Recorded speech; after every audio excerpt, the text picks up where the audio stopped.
अस्सलाम वालेकुम। आज के सेमिनार का जो हमारा मकसद है वो मकसद ये है कि whenever you want to get the admissions in the desired university and you have no idea which university focus the good quality of education, तो फिर आपको उसमें क्या करना होता है कि थोड़ी मेहनत करनी होती है या अवेयरनेस गेन करनी होती है। तो नॉर्मली घरों में अगर हमारे कुछ इस तरीके के लोग मौजूद हैं जो मुख्तलिफ़ यूनिवर्सिटी से ताल्लुक़ रखते हैं या आपका घराना जो है वो बहुत ज़्यादा एजुकेटेड है, तो इस तरीके के सेमिनार की नॉर्मली जो है वो ज़रूरत नहीं पड़ रही होती है। लेकिन उसमें भी सिर्फ आपको इस चीज़ की गाइडेंस मिल सकती है कि जिधर पानी का बहाव है, जहाँ पे पानी का रुख है, उस डायरेक्शन में लोग चल रहे होते हैं। तो अभी आपको इस सिलसिले में यहाँ पर बुलाया गया है कि हम आपको इस तरीके से गाइड करना चाहेंगे कि किस यूनिवर्सिटी का एडमिशन क्राइटेरिया जो है वो क्या है, किस यूनिवर्सिटी में एडमिशन लेना आसान है और किस यूनिवर्सिटी में जो है वो एडमिशन लेना जो है वो मुश्किल काम है, किस यूनिवर्सिटी में क्लोजिंग परसेंटेज क्या है, प्रीवियस उसकी जो क्लोजिंग परसेंटेज है वो क्या है, उसका एग्रीगेट क्या है, और किस मेडिकल यूनिवर्सिटी कि HAC रिकॉग्निशन जो है वो हाईली रैंक है और किसकी जो है वो लो रैंकिंग पर है, किस इंजीनियरिंग यूनिवर्सिटी में एडमिशन जो है वो मेरिट क्राइटेरिया के ऊपर मिल रहा होता है और किस यूनिवर्सिटी में जो है वो सेल्फ फाइनेंस के ऊपर, और किस यूनिवर्सिटी में जो है वो on the behalf of just passing marks के ऊपर जो वो एडमिशन जो है वो ग्रांट कर रहे होते हैं। तो इस सिलसिले में जो है वो अभी पूरा एक सेशन होगा। तो उस सेशन में अगर आपको कोई चीज़ समझ में नहीं आती है, कोई प्रॉब्लम क्रिएट होती है, ठीक है ना, तो आप वो अपने क्वेश्चंस जमा करके रख सकते हैं। जैसे ही हमारा सेशन एंड होगा उस सेशन के बाद जो है आप उससे क्रॉस क्वेश्चनिंग का सिलसिला भी आप कर सकते हैं। आपको एक फ़ीडबैक फॉर्म दिया गया है, जब सेशन कंप्लीट हो जाएगा तो उसको अपने लिहाज से आप उसको फिलअप कर सकते हैं, जिस तरीके का आपने उसको ऑब्ज़र्व किया है, जिस तरीके के सेशन आपने ऑब्ज़र्व किया है। और ऑब्ज़र्वेशन के बाद कोर्स कंप्लीशन के बाद या सेमिनार जो हमारा जो कंप्लीशन है उसके बाद हम अपने कोर्स के बारे में जो आपसे डिस्कशन करेंगे कि हमारा पढ़ाने का तरीक़ेकार और क्राइटेरिया बेसिकली है क्या।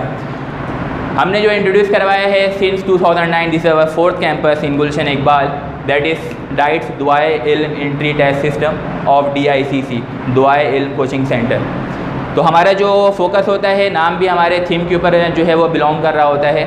हम जो टोटली जो डिस्कशन कर रहे होते हैं वो एक ग्रूमिंग डिस्कशन होती है। जो पढ़ाई का जो क्राइटेरिया है वो जो है एक बंदे को ग्रूम करके बाहर निकाल रहे होते हैं, दुनियावी एतबार से भी और दीनी एतबार से भी।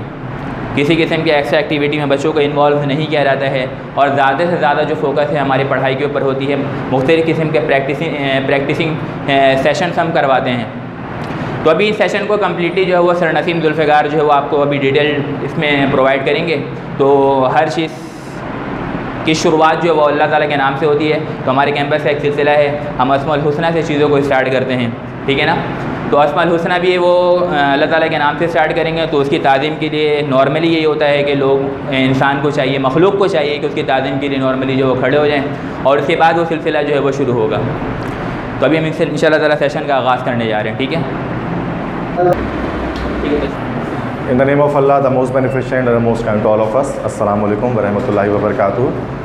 This is Sir Naseem Zulfikar, and today we are at the orientation or introductory session of ECAT and MDCAT 2021. So different universities के बारे में डिस्कशन करना है। मेन सेशन है जो अब यहाँ पर स्टार्ट करने जा रहा हूँ मैं, कि जो हमारा ओरिएंटेशन सेशन है, इंट्रोडक्टरी सेशन है एंट्री टेस्ट के हवाले से, कि क्या चीज़ है एंट्री टेस्ट, किस तरह से उसकी प्रिपरेशन करनी चाहिए, किस तरह से आप अपने डिज़ायर्ड यूनिवर्सिटी में एडमिशन गेट कर सकते हैं और आप अपने ड्रीम को, अपने करियर को अचीव कर सकते हैं। सो डाइट्स ऑफ DICC, जैसे कि सर ने यहाँ पर एक्सप्लेन किया, दुआए इल्म एंट्री टेस्ट सिस्टम, जिस पर आप यहाँ पर मौजूद हैं।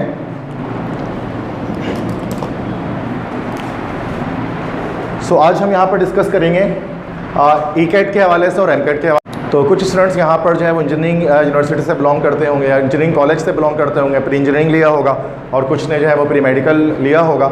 तो कुछ स्टूडेंट्स ई-कैट की तरफ आगे जाएंगे, कुछ को एमडी-कैट की प्रिपरेशन करनी होगी। फ़िलहाल आज के लेक्चर में मैं बी-कैट के हवाले से जो है वो कोई बात नहीं करने वाला, और जैसे कि आपको पता भी है कि हमारा सेशन सिर्फ ई-कैट और एमडी-कैट पर ही मुश्तमिल होगा, तो हम सिर्फ इंजीनियरिंग और मेडिकल यूनिवर्सिटीज़ के बारे में ही आज डिस्कस करने वाले हैं। ठीक है, तो स्टार्ट करते हैं अपने सेशन को। आफ्टर मैट्रिकुलेशन आपने यकीनन इंटरमीडिएट में कोई एक फैकल्टी यहाँ से इन तीन में से कोई एक फैकल्टी आपने चूज़ की होगी, प्री इंजीनियरिंग, प्री मेडिकल या कंप्यूटर साइंस। तो अगर आपने प्री इंजीनियरिंग से अगर इंटरमीडिएट किया है, आप सेकेंड ईयर में मौजूद हैं, तो आप या तो बीई की तरफ जा सकते हैं या फिर बीएस फील्ड की तरफ जा सकते हैं। ठीक है, यूनिवर्सिटी लेवल पे BE is actually bachelor of engineering and BS is actually bachelor of studies. तो कुछ स्टूडेंट समझते हैं कि बीएस का मतलब होता है bachelor of science, but it is not correct, because BS आपको उर्दू और अरबिक में और इंग्लिश में भी बीएस होता है। तो अरबिक में कोई बैचलर ऑफ साइंस नहीं कर सकता, सिंपल सी बात है।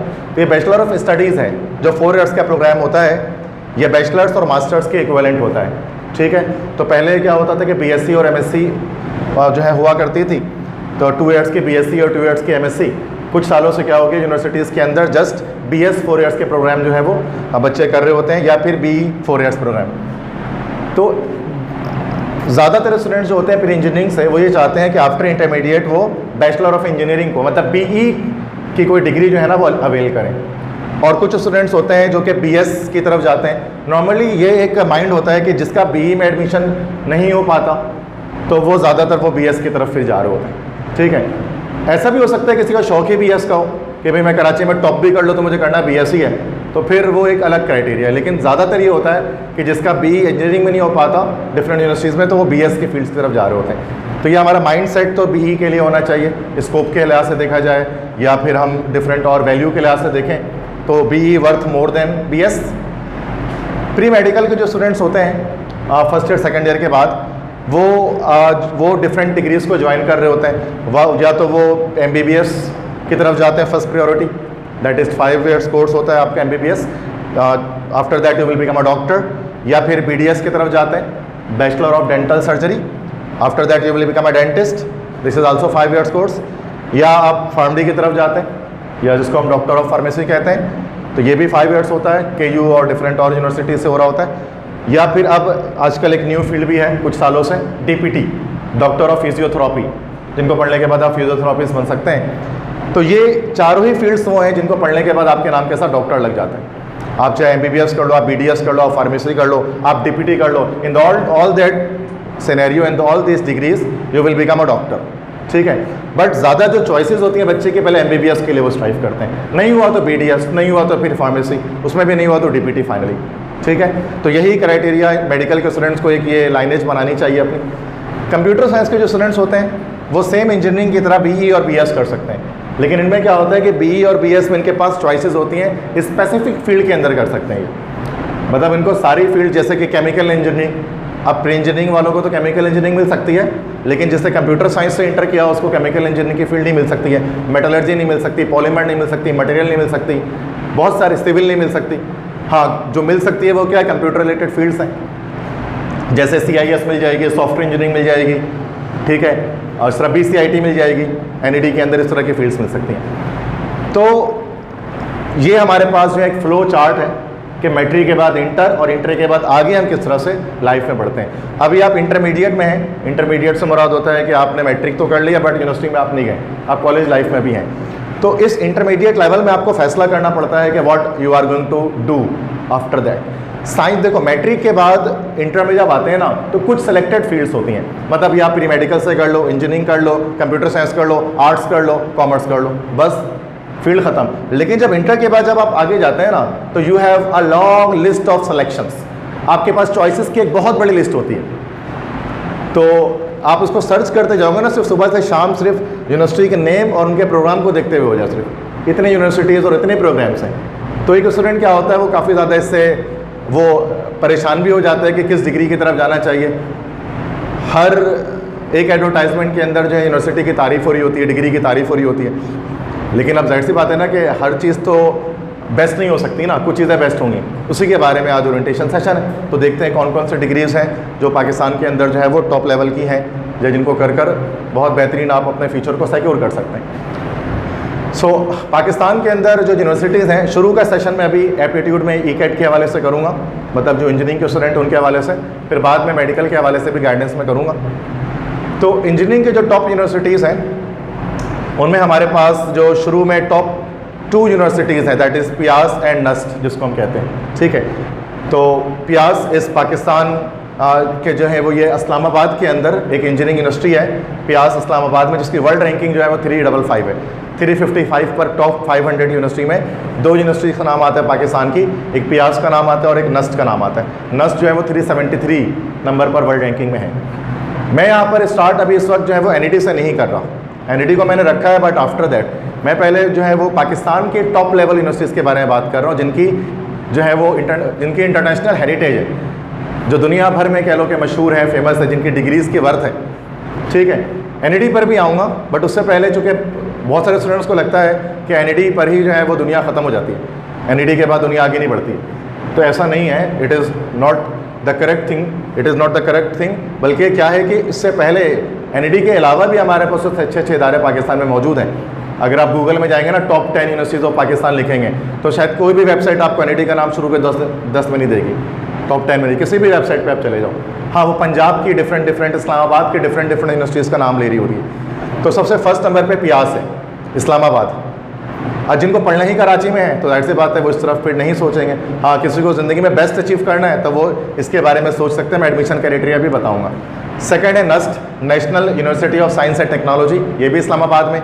नस्ट के कैंपसेस हैं, असल में नस्ट के 3 मशहूर कैंपसेस हैं। तो एक तो आपका इस्लामाबाद में नस्ट इस्लामाबाद जो मेन कैंपस है, एक रिसालपुर में नस्ट CAE कहते हैं उसको, कॉलेज ऑफ एरोनॉटिकल इंजीनियरिंग, जो PF के थ्रू भी आप जा सकते हैं उसमें, और एक नस्ट आपका कराची में पाकिस्तान नेवी के अंडर में चलता है, PNEC के नाम से, पाकिस्तान नेवी इंजीनियरिंग कॉलेज के नाम से, ठीक है। तो ज़्यादातर जो स्टूडेंट्स होते हैं वो अब जो सबसे टॉप लेवल एडमिशन चाहिए होती है नस्ट इस्लामाबाद, वो सबसे हाई मेरिट उसमें चाहिए होता है। और कराची में जो नस्ट है उसमें आप लो मेरिट में भी एडमिशन हो जाता है कंपेरेटिवली, उसके बारे में जब मैं डिटेल में आऊँगा तो बात करूँगा। तो ये PNEC बता रहा था, पाकिस्तान नेवी इंजीनियरिंग कॉलेज, जो एफिलेटेड है नस्ट के साथ। PNEC और NUST they both are same. नाम अगर आप देखो ना, PNEC के साथ आगे ब्रैकेट में एफिलेटेड विद नस्ट लिखा हुआ होता है, ठीक है। तो ये कराची का नस्ट कहलाता, नस्ट कराची भी इसको कह रहे होते हैं बहुत सारे बच्चे, लेकिन इसका नाम असल में PNEC है, नेवी के अंडर में चलता है। IST है, that is institute of space technology, ये भी इस्लामाबाद में है, उसकी भी एक बड़ी अच्छी वर्थ है। नॉर्मली सुपार्को के थ्रू जो लोग ज्वाइन करते हैं ना, सुपार्को के थ्रू जो डिप्लोमा से आगे जाकर डिग्री अचीव करते हैं, पोस्ट ग्रेजुएट डिप्लोमा वगैरह, तो वो IST के थ्रू कर रहे होते हैं। ये तो एडमिशन से नॉर्मली बैचलर्स के भी होते हैं। IST के बाद आगे कॉमसेट्स इस्लामाबाद, ये भी जो है वो एक अच्छी रैंकिंग में पाकिस्तान में इसका शुमार होता है टॉप की। ये मैंने शुरू में आपको जो यूनिवर्सिटीज़ बता रहा हूँ, they all are public sector universities, ये सारी की सारी पब्लिक सेक्टर यूनिवर्सिटीज़ है। पब्लिक सेक्टर का मतलब क्या होता है कि these are actually government universities, और नीचे जो है ना दैट आर प्राइवेट यूनिवर्सिटीज़।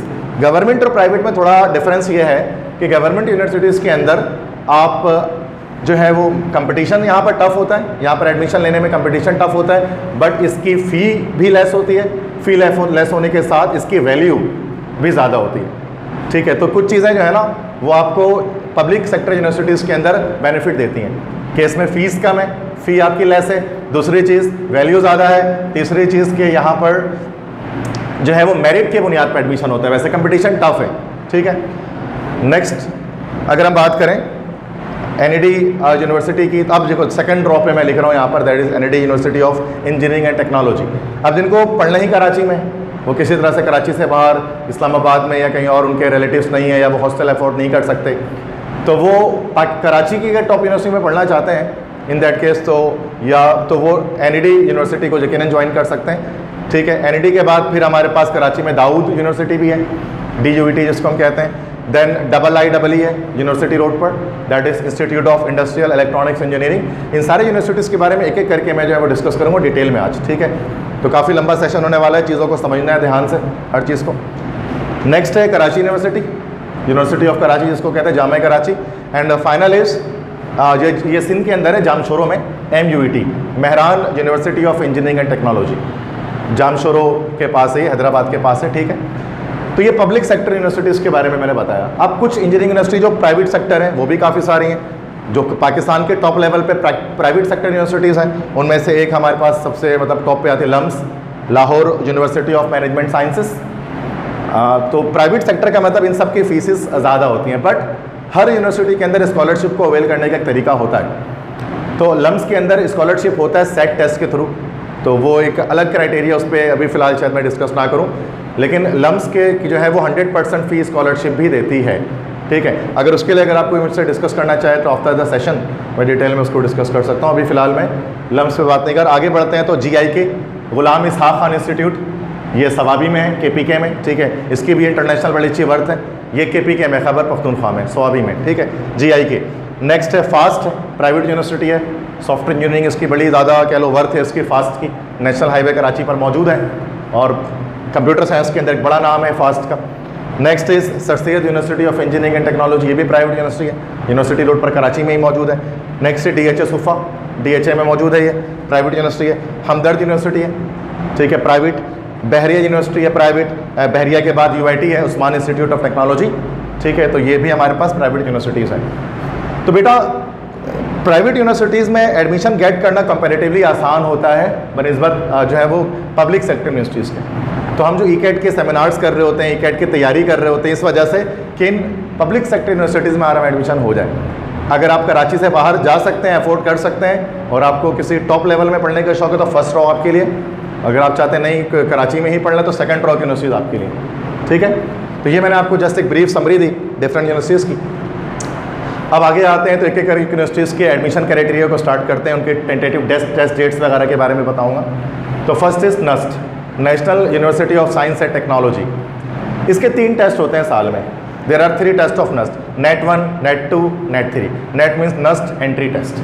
ठीक है, तो NUST के 3 टेस्ट होते हैं। NET 1 जो है वो दिसंबर में होता है, NET 2 जो है वो मार्च या अप्रैल में से किसी एक मंथ में होता है, और NET 3 जो है वो जुलाई में जाकर होता है। ठीक है, अभी इस वक्त आप अगर देखें, इस वक्त जितने बच्चे अभी यहाँ पर बैठे हैं मौजूद, तो NET 1 तो जाहिर सी बात है दिसंबर में हो चुका। ठीक है, NET 2 मार्च और अप्रैल में, मतलब अभी आप देखें मार्च का मंथ ही चल रहा है, तो अप्रैल में मतलब कि क्या होगा, इसके टेस्ट वगैरह जो है वो कंडक्ट हो जाएंगे। और आई थिंक सो के स्टूडेंट्स इतने ज़्यादा तैयार नहीं होते हैं। अगर आप स्टडीज़ अगर स्टार्ट करते भी हैं शुरू में अभी सही, तो एक सी बात है कि आप इतनी अच्छी प्रिपरेशन 1 महीने में 2 महीने में नहीं कर सकते कि आप NUST के एग्ज़ाम को क्रैक कर सकें। तो NET 3 जुलाई में जो होता है हमारे पास, ठीक है, तो उसके लिए हम एक अपना वो बना सकते हैं। अगर आप में हौसला है, अगर आप करेजस इनफ हैं तो आप NET 3 जुलाई में वो आप उसको क्रैक करें, उसके लिए आप जो है वो कोशिश करें। ठीक है, तो 3 एग्ज़ाम्स इसके हर साल एंट्री टेस्ट हो रहे होते हैं, NET 1, NET 2, NET 3। क्यूरिकुलम क्या होता है? फेडरल बोर्ड की जो बुक्स होती हैं उसके अकॉर्डिंग जो है वो बनता है इसका टेस्ट। इस वजह से सिंटेक्स बुक बोर्ड के बहुत सारे स्टूडेंट क्या करते हैं, उसमें एडमिशन सिक्योर नहीं कर पाते हैं। जो ये सोचते हैं कि हमने इंटर तो पढ़ लिया first second year school college से और कोचिंग सेंटर से, तो अब हम उसी की अच्छी प्रिपरेशन करके जो हमने इंटर में MCQs की तैयारी की है उसके बिहाफ पर अगर हम NUST में एडमिशन ले लें तो ये पॉसिबल नहीं है। क्यों? बिकॉज NUST का क्यूरिकुलम चेंज है फेडरल बोर्ड से। फेडरल बोर्ड में चैप्टर्स अलग हैं। जब आप फिजिक्स में आते हैं तो वहाँ पर आपको पूरा जो फ्लूइड डायनेमिक्स का पूरा चैप्टर अलग मिलता है। केमिस्ट्री में जब आप आते हैं तो इंटर बोर्ड के अंदर, जैसे मैं खुद केमिस्ट्री के टीचर हूँ, आपने एक लेक्चर्स मेरे देखे होंगे, तो आइसोमेरिज्म जब हम डिस्कस करते हैं वहाँ पर, तो आइसोमेरिज्म के अंदर स्ट्रक्चरल तो आपको मिलता है, स्टीरियो के बारे में कोई डिस्कशन नहीं है। स्टीरियो मतलब कि ज्योमेट्रिकल ऑप्टिकल आइसोमेरिज्म, वो आपको कुछ भी नहीं मिलता कि D क्या होता है, L क्या होता है, R कन्फिग्रेशन क्या है, S कन्फिग्रेशन क्या है। लेकिन यही चीज़ फेडरल के अंदर कंप्लीट डिटेल के अंदर मौजूद है। ठीक है, चेयर स्ट्रक्चर क्या है, बेड स्ट्रक्चर क्या है, ये सारी चीज़ें। तो इसके लिए क्या करना पड़ता है, आपको इसकी प्रिपरेशन करनी मस्ट हो जाती है। ठीक है, तो क्या फेडरल बोर्ड से जो है वो क्यूरिकुलम बन रहा होता है NUST का। टेस्ट पैटर्न MCQs बेस पे होता है। 80 MCQs जो है वो मैथ्स के आते हैं, 60 MCQs फिजिक्स के, 30 MCQs केमिस्ट्री के और 20 MCQs उसके इंग्लिश के आस्क किए जाते हैं। ठीक है, तो एक बड़ा पोर्शन जो है वो आप देख सकते हैं मैथ्स और फिजिक्स से कवर हो रहा होता है। इसलिए कहा जाता है कि NUST के लिए मैथ्स और फिजिक्स स्ट्रॉन्ग करनी पड़ती है। केमिस्ट्री और इंग्लिश में थोड़ा बहुत मतलब कि लैकनेस चल जाएगा, क्योंकि लेकिन जो मेन स्कोर आपका बन रहा होगा 80 और 60 140 नंबर तो आपको यहीं से अचीव हो रहे हैं। तो फिजिक्स और मैथ्स बहुत स्ट्रॉन्ग होनी चाहिए आपकी NUST को क्रैक करने के लिए। IQ के 10 क्वेश्चन सारे होते हैं। टाइम जो दिया जाता है 180 मिनट्स दिए। टोटल ये तमाम जो है ना सारे क्वेश्चंस को ऐड कर लो, 80 + 60 + 30 + 20 + 10, ये आपके पास हो जाएंगे टोटल 200 क्वेश्चंस। और 200 क्वेश्चंस के लिए आपको 180 मिनट्स दिए जा रहे हैं, मतलब 1 मिनट से भी कम टाइम दिया जा रहा है आपको एक MCQ सॉल्व करने के लिए। और कैलकुलेटर भी इसके अंदर जो है वो अलाउ नहीं किया जाता NUST के टेस्ट में। तो विदाउट यूजिंग कैलकुलेटर आपको 1 मिनट से कम वक्त में न्यूमेरिकल्स को सॉल्व करना है, मैथमेटिक्स को सॉल्व करनी है, तो it will be quite tough. इस वजह से क्या होता है, नस्ट को क्रैक करना थोड़ा डिफिकल्ट हो जाता है हमारे सिंटेक्स के स्टूडेंट्स के लिए। मिनिमम स्कोर आपको क्या करना होता है 130, मिनिमम 130 तो स्कोर आपको करना ही होता है 200 में से नस्ट के लिए। ये मिनिमम स्कोर बता रहा हूँ। हाँ, अगर आपको इस्लामाबाद में मैकेनिकल चाहिए तो आपको स्कोर उसके लिहाज से मेरिट आपको 130 सुपर 150 160 इतना स्कोर करना पड़ेगा, ठीक है। 130 मिनिमम हो तो आपको कहीं ना कहीं नस्ट में कोई ना कोई फील्ड मिल जाती है, पासिंग क्राइटेरिया समझ जाए। लेकिन अगर परसेंटेज इससे ज़्यादा, अगर इससे ज़्यादा ऊपर आप स्कोर करते हैं टेस्ट में, तो आपको जो है वो और अच्छी यूनिवर्सिटीज़ या और अच्छी डिपार्टमेंट्स और फैकल्टीज़ मिल सकती हैं नस्ट के अंदर, ठीक है। नस्ट के मैंने भी आपको बता चुका हूँ 3 कैंपसेज हैं फिलहाल जो ज़्यादा जिस पर एडमिशन लेते हैं हमारे कराची के स्टूडेंट। नस्ट इस्लामाबाद है और नस्ट जो है वो रिसालपुर है, जहाँ पर एक ही फील्ड होती है एरोनॉटिकल इंजीनियरिंग, और एक नस्ट हमारा जो है वो कराची में है जो कि PNUC है। तो नस्ट के बाद नेक्स्ट जो सेकंड में बता रहा था आपको, that is PIAS, Pakistan institute of engineering and applied sciences.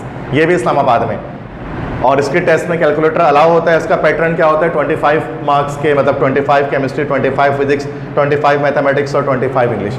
मतलब जिस तरह NED का टेस्ट होता है ना, सेम उसी तरह की यहाँ पर क्राइटेरिया होता है। NED में भी कैलकुलेटर अलाउ होता है, इसमें भी कैलकुलेटर अलाउ होता है।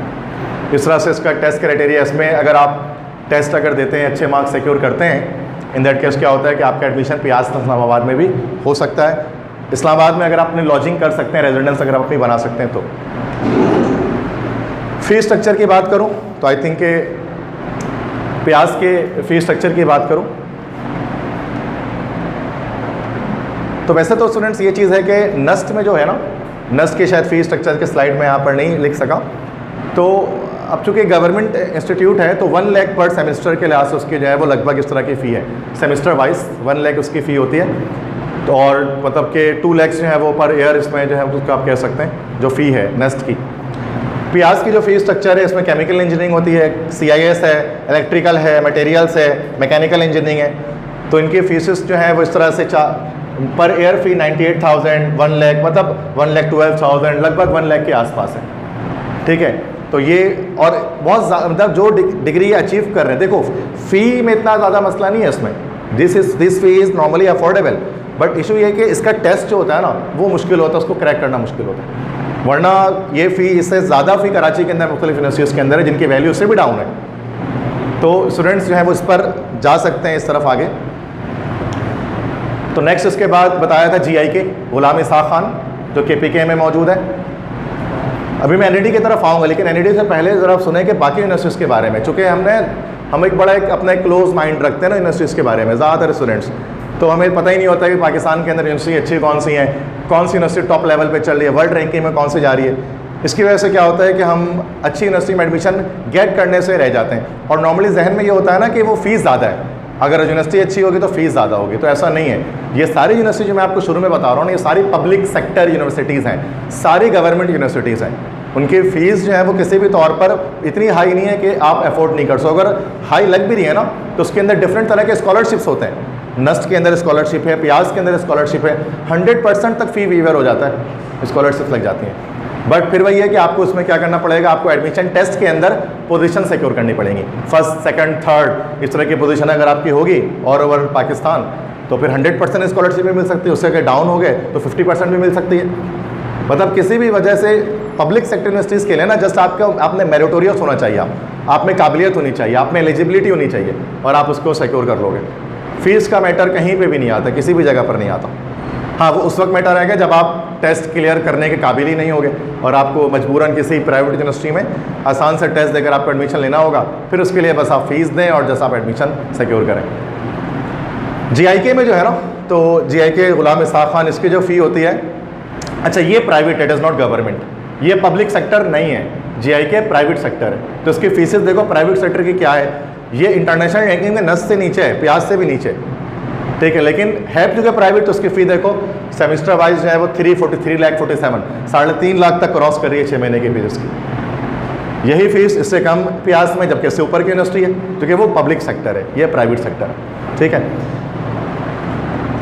अच्छा, अब आगे हम, ठीक है, नेक्स्ट जो कराची में जो ज़्यादातर स्टूडेंट्स अचीव करना चाहते हैं, that is NED university of engineering and technology, university road Karachi में मौजूद है। और कराची में नो डाउट इसका बहुत बड़ा नाम है, और हर स्टूडेंट जो इंजीनियरिंग का होता है कराची में वो नस्ट अगर नहीं अचीव करना चाहता नस्ट, या तो फिर वो NET की तरफ आता है और उसमें एडमिशन सिक्योर करना चाहता है।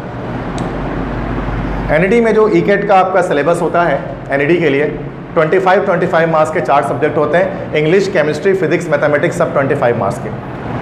अच्छा, ये जो इंग्लिश है यहाँ पर मैंने ब्रैकेट में लिखा है फंक्शनल इंग्लिश। देखो, एक इंग्लिश होती है जो आप फर्स्ट और सेकेंड ईयर में पढ़ रहे हो, दैट इज़ लिटरेचर। वो लिटरेचर है बिकॉज यू कैन सी कि वहाँ पर प्रोस है, पोट्री है, प्ले है, नॉवेल है। NET के एंट्री टेस्ट में एक बार भी आपसे नहीं पूछेगा कि बताएं कि कैसल ऑफ सर्नोग्रेट्स कितने खरीदा था, हु बॉट कैसल ऑफ सर्नोग्रेट्स, कोई नहीं पूछेगा। कोई नहीं पूछने वाला है कि बताएं कि princess Flavia was engage to dash, princess Flavia की एंगेजमेंट किससे हुई थी, कोई नहीं पूछने वाला आपसे, ठीक है। तो कोई नहीं पूछने वाला बताएं कि मिलर हंस को क्यों धोखा देता था, है ना, ऐसी कोई चीज़ नहीं आने वाली। 7 एजेस ऑफ मैन बताएं 7वां स्टेज कौन सा था इंसान का, विलियम शेक्सपियर कहाँ के रहने वाले थे, कोई ऐसा क्वेश्चन नहीं आता। टोटली ग्रामर, फंक्शनल इंग्लिश, ठीक है। तो इसमें आपके पास डैंगलिंग मॉडिफायर्स आ रहे होते हैं, पैरेलल स्ट्रक्चर आ रहे होते हैं, स्पॉटिंग एरर्स आ रहे होते हैं, सेंटेंस फॉर्मेशन, सेंटेंस करेक्शन आ रहे होते हैं, एनालॉजीज आ रही होती है, सेंटोनियम्स, ये सब चीज़ें आस्क की जाती हैं, जिसमें हम इंटरमीडिएट में बहुत ज़्यादा ना वो कह लो कि कोरे होते हैं, क्योंकि हमारा इंटर का जो कोर्स है ना वो ग्रामर के लास्ट से बना ही नहीं है। अगर आप पढ़ने वाले स्टूडेंट हो तो आपको पता है कि वो गिनती का कहीं ना कहीं एक सवाल इक्का दुक्का दिख गया, ग्रामर तो दिख गया, वरना रट्टे ही लगाने स्टार्ट से एंड तक। क्वेश्चन आंसर याद कर लें, ऐसे याद कर लें, शॉर्ट स्टोरी याद कर लें, लेटर याद कर लें, ऐसे ही हो रहा है ना। फर्स्ट ईयर में भी ऐसे ही किया था। ग्रामर कहीं कहीं मिल गया, जैसे सेकंड ईयर में सिर्फ नरेशन मिल जाता है, वो भी आप चाहो तो छोड़ दो। अभी तो जो पैटर्न नया आया है मॉडल पेपर का, आप नरेशन छोड़ दोगे, पैसेज कर लो, ऐसे कर लो, हो गया, ऐसे ही है ना। तो हमारे स्टूडेंट बहुत डाउन होते हैं उस पर, मतलब ग्रामर के अंदर, जिसकी वजह से क्या होता है कि इसमें इंग्लिश के अंदर मार्क्स जो है ना वो नॉर्मली लेस हो रहे होते हैं। ज़्यादातर स्टूडेंट तो तुक्के लगा रहे होते हैं, बस एंटोनियम पता नहीं क्या है, वर्ड ही पहली बार सुन रहे हैं वो, तो उनको क्या पता है इसका सिनोनियम एंटोनियम क्या है, वो कुछ भी टिक कर दो भाई हो जाएगा। वो फिजिक्स, केमिस्ट्री, मैथ्स से नंबर निकाल रहे होते हैं, ठीक है। बट मुझे अच्छा, ये पहले तक तो ठीक था पुराने वक्तों तक, क्योंकि पहले क्या होता था पता है, पुराने वक्तों में बात करें तो NED में बस टेस्ट, उसकी टेस्ट खाना पूरी टेस्ट उसको हम कहते थे कि 50 नंबर आप टेस्ट में ले लो, उसके बाद बस अब आपकी जितनी परसेंटेज है इंटर की उसके बुनियाद पर आपका एडमिशन हो जाएगा। मतलब आपको टेस्ट में जस्ट 50 सिक्योर करने से पहले की बात कर रहा हूँ, बस उसके बाद आपकी इंटर की परसेंटेज पर एडमिशन हो जाएगा। फिर NED ने थोड़ी सी तब्दीली की, वो थोड़ी तब्दीली क्या की कि टेस्ट के जो 100 मार्क्स थे ना, उन्होंने उसको क्या कर दिया, उन्होंने उसको मेरिट में डाल दिया कि अब टेस्ट में 100 में से जितने भी नंबर आएंगे हम आपकी मार्कशीट में उसको ऐड कर देंगे, उसके लिहाज से मेरिट बना देंगे। और लास्ट ईयर तो उन्होंने बहुत बड़ी तब्दीली की, 50% टेस्ट एंड 50% इंटर परसेंटेज। मतलब जितने आप नंबर टेस्ट में लाएंगे ना उसके 50% मार्क्स चले जाएंगे कि उसके अंदर भाई मेरिट के अंदर कैलकुलेट हो जाएंगे। इससे मेरिट बहुत डाउन हुआ, बहुत सारे फील्ड्स का, इलेक्ट्रिकल, मैकेनिकल 80-81 पर जाकर क्लोज हुए। अगर आप अभी दिखाऊंगा मैं आपको सारी परसेंटेजेस, अगर आप इंजीनियरिंग के स्टूडेंट हो तो बिल्कुल गौर से देखना चीज़ों को। तो अब क्या है कि पहले NED के टेस्ट खाना पूरी होती थी, जैसे मैं मतलब बच्चे बहुत सारे तो एप्टीट्यूड टेस्ट ज्वाइन करते भी नहीं थे पुराने वक्तों की बात है, वो बस घर बैठ के कोई किताब ले लिया, उन्होंने बुक ले ली एप्टीट्यूड टेस्ट प्रिपरेशन की, घर बैठ के सॉल्व कर लिया, 50 नंबर तो ले रहे हैं, 2 सब्जेक्ट भी अच्छा दे दिया तो 50 आ गए। मतलब 4 सब्जेक्ट है ना टोटल, तो 100 नंबर है, 50 लेने को 2 भी अच्छा दे दो तो काम हो जाएगा। लेकिन अब ऐसा नहीं है, क्योंकि आप जितने अच्छे मार्क्स आप गेट करोगे सो आपके बेहतरीन फील्ड में जाने के चांसेस बढ़ जाएंगे, ठीक है। सो ये चीज़ अब क्या है कि ये चीज़ अब बेहतर है कि आप इसके लिए NED के लिए भी टेस्ट की तैयारी करें। पहले सिर्फ जो है वो नस्ट वगैरह के लिए तैयारी कर रहे होते थे। नेगेटिव मार्किंग नहीं होती उसके टेस्ट में कोई भी, मतलब कोई नेगेटिव मार्किंग नहीं होती है। अगर आपने एक गलत किया तो एक ही नंबर कटेगा। मिनिमम 50 मार्क्स स्कोर करना होगा और मेरिट में 50% इंटर, 50% टेस्ट मार्क्स काउंट होंगे। टाइम कितना दिया जाएगा, 2 घंटे का टाइम दिया जाएगा, 2 आवर्स का, और 100 MCQs हैं, ठीक है। तो टाइम भी अच्छा खासा होता है, 2 घंटा है, मतलब कि आपके पास जो है वो आपके पास 120 मिनट्स और 100 MCQ सॉल्व करना, तो 1 मिनट से ज़्यादा का टाइम मिल जाए आपको 1 MCQs के लिए। नस्ट में आप देखें बहुत कम टाइम हो रहा है। टाइम जो अलाउ किया जा रहा है 2 आवर्स का, 2 घंटे का, और कैलकुलेटर अलाउ किया जाता है। तो ये भी एक बड़ी आसान चीज़ होती है कि NED के टेस्ट में कैलकुलेटर अलाउ होता है, तो कैलकुलेटर के थ्रू आप कैलकुलेशन आराम से कर सकते हैं। अच्छा, ये मैंने आप देखो ये बहुत मेन काम की चीज़ आ गई, क्लोजिंग परसेंटेजेस, कि लास्ट ईयर में कौन सी फील्ड किस परसेंटेज के अंदर जो है क्लोज हुई। सॉफ्टवेयर इंजीनियरिंग सबसे टॉप पर गई है। अच्छा, एक वक्त था कि जब सिर्फ इलेक्ट्रिकल और मैकेनिकल इंजीनियरिंग जो है वो टॉप पर जाया करती थी, लेकिन लास्ट ईयर तो एक समझ लो एक इतिहास रकम हो गया एक जो है वो एक हिस्ट्री बन गई कि सॉफ्टवेयर इंजीनियरिंग 85% पर, मतलब एनईडी की तारीख का सबसे हाईएस्ट ये गया है, समझ जाओ 85% पे जाकर जो है वो सॉफ्टवेयर इंजीनियरिंग जाकर क्लोज हुई है। और ना सिर्फ सॉफ्टवेयर इंजीनियरिंग बल्कि एनईडी में कंप्यूटर की जितनी भी फील्ड हैं सब ने टॉप की जगह ली है। CIS 82.50, BCIT 81.50, तीनों कंप्यूटर की फील्ड्स हैं। अब चौथे पे आके मैकेनिकल, जो कभी फर्स्ट पे हुआ करती थी। मैकेनिकल की जो परसेंटेज है वो 80% पे क्लोज हो गई लास्ट ईयर, लेकिन इसलिए भी कम होने की एक और वजह भी थी। इसके जाने की वजह तो दुनिया कंप्यूटर की है, इसलिए वो तेज़ी के साथ फील्ड जो है वो ऊपर गई है। और दूसरी वजह एनईडी में जो 50% टेस्ट का सिस्टम डाला गया ना, तो ओवरऑल ये एग्रीगेट, अभी इंटर की परसेंटेज नहीं, एग्रीगेट है असल में, तो एग्रीगेट हमेशा डाउन होती है, तो 80% पर गई। इलेक्ट्रिकल 80%, केमिकल इंजीनियरिंग 78.50, IM आपके पास जो है वो 78, electronics engineering 76.50, civil engineering 77.50, textile 76.50, construction engineering 76, automotive 76, petroleum engineering 76, telecom 76। तो मतलब एक हद तक बहुत सारे फील्ड 76 पर भी आपको दिख रही है परसेंटेजेस पर एग्रीगेट के लिहाज से। तो ये तो अभी मैं एक एक करके, चूँकि मैं किसी फील्ड को डिस्कस अभी फ़िलहाल नहीं करना चाहता वन बाय वन। अगर सिंपल वही बात है कि Q&A सेक्शन जब हमारा आएगा क्वेश्चन आंसर्स का, तो आप डिफरेंट फील्ड्स के बारे में डिस्कशन कर सकते हैं, ठीक है। अभी फ़िलहाल मैं खुद इसको फील्ड को डिस्कस नहीं करने वाला, वो एक अलग एक पूरा उसकी जो है समझ लो वर्कशॉप हो सकता है, जिसमें हम हर फील्ड को उसके स्कोप, उसके प्रॉस एंड कॉन्स वगैरह पढ़ेंगे कि क्या है, किस फील्ड की तरफ जाना चाहिए। अभी मैं बस आपको मेरिट बता रहा हूँ कि ये आपका कंप्लीट मेरिट है, ठीक है। अच्छा, बी प्रोग्राम्स और भी हैं, वो तो असल में आप देखो, पॉलीमर इंजीनियरिंग है 75, फूड इंजीनियरिंग है 74.50, आर्किटेक्चर है 74.50, मटेरियल है 74, मेटलर्जी है 74, बायोमेडिकल है दैट इज़ 74, अर्बन इंजीनियरिंग है दैट इज़ 74। ये इंजीनियरिंग 74 पे मतलब जाकर ख़त्म हो गई। 85 से 74 ये है आपका थ्रेशोल्ड पूरा, मतलब 74 से स्टार्ट होकर 85 तक की फील्ड है। अच्छी फील्ड सारी 80+ है, और 74 से 80 तक वो फील्ड है जिनकी वर्थ थोड़ी डाउन है, लेस है, मतलब जो ये फील्ड्स हैं इनकी वर्थ थोड़ी लेस है मार्केट वैल्यू के लिहाज से। अच्छा, ये भी मैं बता दूं कि जब हम किसी फील्ड की वैल्यू की बात करते हैं ना, तो हम मार्केट वैल्यू की बात करते हैं। अगर आपको देखना है कि इस वक्त कराची में सबसे टॉप की फील्ड क्या चल रही है, किसके जॉब्स ज़्यादा हैं, तो बस आप एनईडी का मेरिट लिस्ट उठाकर देख लें। एनईडी के मेरिट लिस्ट में जो फील्ड ऊपर है ना, समझ जाओ अभी उसी की दुनिया चल रही है। ये पूरा एक स्टैटिक्स से पूरा ना, मतलब ये पूरे कराची के लोग मिलकर ये फैसला कर रहे हैं कि ये चीज़ टॉप पर है। ये इस एक इंसान का फैसला नहीं हुआ कि सॉफ्टवेयर ऊपर है, मैं नहीं कह रहा, ये पूरे कराची के अवाम का फैसला है कि सॉफ्टवेयर ऊपर है। ये अगर डाउन है तो यकीनन ये पूरी कराची ने फैसला किया है कि ये डाउन है, तो कि जाहिर सी बात है कम परसेंटेज पर एडमिशन हो रहे हैं। बट ऐसा भी हो सकता है आपके घर में आपके फादर, आपके भाई या फिर आपके कज़न, आपके चचा, किसी इन्हीं में से किसी एक फील्ड के अंदर जो है वो मैनेजिंग डायरेक्टर हो, MD हो, HR मैनेजर हो, और उन्हीं के हाथ में वो जॉब लगना हो, रखना, फायर करना, हायर करना। तो अगर वो किसी अर्बन फील्ड के अंदर है, अर्बन कंस्ट्रक्शन एजेंसी में, तो आप जाहिर सी बात अर्बन ही करोगे। आपको पता है कि मेरे चाचा मौजूद हैं वहाँ पर, मैं बस निकलूँगा मैं और मुझे जॉब लग जाएगी। तो ऐसा भी हो सकता है, ये नहीं कि ये फील्ड अगर स्कोप डाउन है तो अगर आप, जाहिर सी बात है ना, अगर आपके रिलेटिव अगर इस फील्ड में है ना, तो शायद मैकेनिकल, इलेक्ट्रिकल या सॉफ्टवेयर वाले से पहले आपकी जॉब लग जाए, ऐसा भी पॉसिबल है। ये डिपेंड करता है, अब ये क्या है, पर्सनलाइज्ड है, आप क्या चाहते हो, ये हर बच्चे से अलग अलग बैठ के उससे बात करनी पड़ती है। ये मैं एक साथ नहीं बोल सकता कि तुम्हें इस फील्ड में जाना है, ये मैं जस्ट मार्केट वैल्यू बता रहा था कि इसके टॉप पर है, ठीक है। BS प्रोग्राम, अच्छा एनईडी में BE के बजाय BS प्रोग्राम्स को भी स्टार्ट किया गया। BE तो था ही, उसके बाद कुछ सालों से BS प्रोग्राम्स भी चल रहे हैं, जो कि मतलब मैंने शुरू में बताया ना आपको कि BE BS दो तरह की फील्ड होती है, डिटेल में बताया। Computational finance, industrial chemistry, textile, applied physics, management science, English linguistic, development studies, economic finance. अब इसमें देखो परसेंटेज कितनी डाउन हो गई है, अब 74 से भी जिसकी कम है और उसको पढ़ना एनईडी में ही है। कभी कभार एनईडी का नाम अच्छा लगता है कि नहीं भाई एनईडी में पढ़ना है, मतलब क्या ना, रिश्तेदारों में ये नहीं बताएंगे फील्ड कौन सी है, ये बताएंगे एनईडी में पढ़ रहे हैं। कभी कभी ऐसा भी होता है ना कि फील्ड छोड़ दो, फील्ड ही बताना, एनईडी में पढ़ना है, तो बच्चे इस तरह की फील्ड में भी चले जाते हैं। अब देखो यहाँ पर एक फील्ड है डेवलपमेंट, ये कहाँ गया, यस, ये अप्लाइड फिजिक्स देखो 56% पे क्लोजिंग है। ये मैंने इंटरनेट, मतलब ये मैंने वेबसाइट से निकाला है एनईडी की, कि 56% पर आपका अप्लाइड फिजिक्स में हो जा रहा है, जबकि एनईडी जैसी यूनिवर्सिटी में 56 पे एडमिशन हो रहा, तो ये कौन सी बात है। तो ये ऐसा मुमकिन है किसके लिए, BS के फील्ड्स के लिए।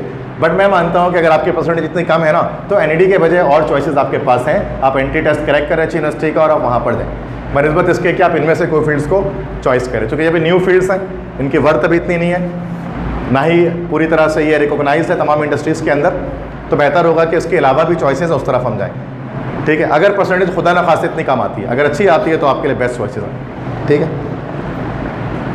अच्छा, फीस स्ट्रक्चर एनईडी की very simple, public sector university है और बहुत लो कॉस्टिंग में है। सेमेस्टर फ़ी बीई के लिए 37,000 है, 37,000 रुपये पर ईयर सालाना फ़ीस, और बीएस के लिए थोड़ी ज़्यादा है। बीएस कहा जाता है कि बीएस की फ़ी भी ज़्यादा है, अगरचे वैल्यू कम है बट फीस ज़्यादा है बीएस की, वो है 60,000 के करीब पर ईयर इसकी फ़ी है, मतलब डबल लगभग इसको हम कह सकते हैं वो है, ठीक है।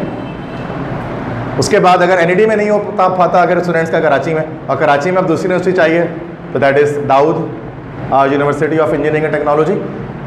शुरू में काफ़ी ज़्यादा इसको थोड़ा सा डिफेम थी यूनिवर्सिटी है, अब माशाल्लाह जब से वाइस चांसलर आए उसकी नहीं होना, काफ़ी सारी चेंजिंग वगैरह उन्होंने की है, शुक्रिया,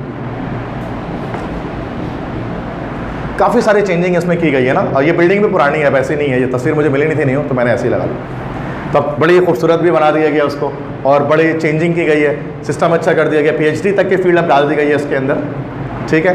तो अब दाऊद का भी माइंड बना सकते हैं आप, मतलब मैं जो समझ सकता हूँ, ठीक है, कि एनईडी में छोटी डिग्री बीएस की डिग्री लेने से बेहतर है ना आप दाऊद ट्राई कर लेना, अगर आप खुदा ना खासा परसेंटेज डाउन होती है।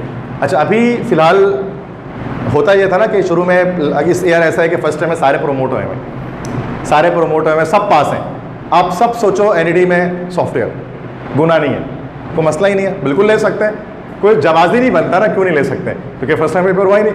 इससे पहले तक ऐसा नहीं होता था, पहले बच्चे बताते सर मेरी फर्स्ट टाइम इतनी बनी है, फिर हम उसको गाइड करते थे बेटा ये फील्ड ले लो ये ले लो। अभी तो सारे सॉफ्टवेयर इंजीनियर हैं, समझ जाओ, देखा जाए तो समझना भी चाहिए, कॉन्फिडेंस होना चाहिए अपने अंदर कि हाँ भाई है, क्योंकि कोई उसका जवाब नहीं बनता ना कि हम आपको बोले नहीं तुम नहीं हो, क्या पता आप सब माशाल्लाह अच्छी तैयारी करके सेकेंड ईयर के एग्जाम्स के लिहाज से आप अच्छी प्रिपेयर कर लो और सब ये प्लस में ले आओ तो सभी सॉफ्टवेयर इंजीनियर बन सकते हो, ठीक है। तो दाऊद यूनिवर्सिटी एनईडी के बाद सेकंड चॉइस हमारे पास आती है कराची में, ठीक है।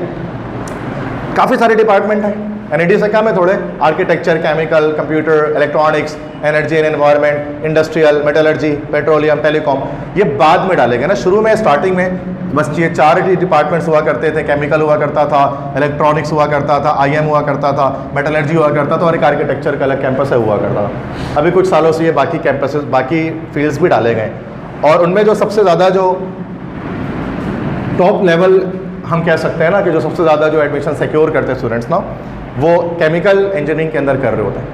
यह कहा जाता है कि सबसे अच्छी यूनिवर्सिटी जो कही जाती है केमिकल के अकॉर्डिंग, कराची के अंदर जो बेस्ट जो यूनिवर्सिटी है वो नो डाउट वो केमिकल इंजीनियरिंग दाऊद की है।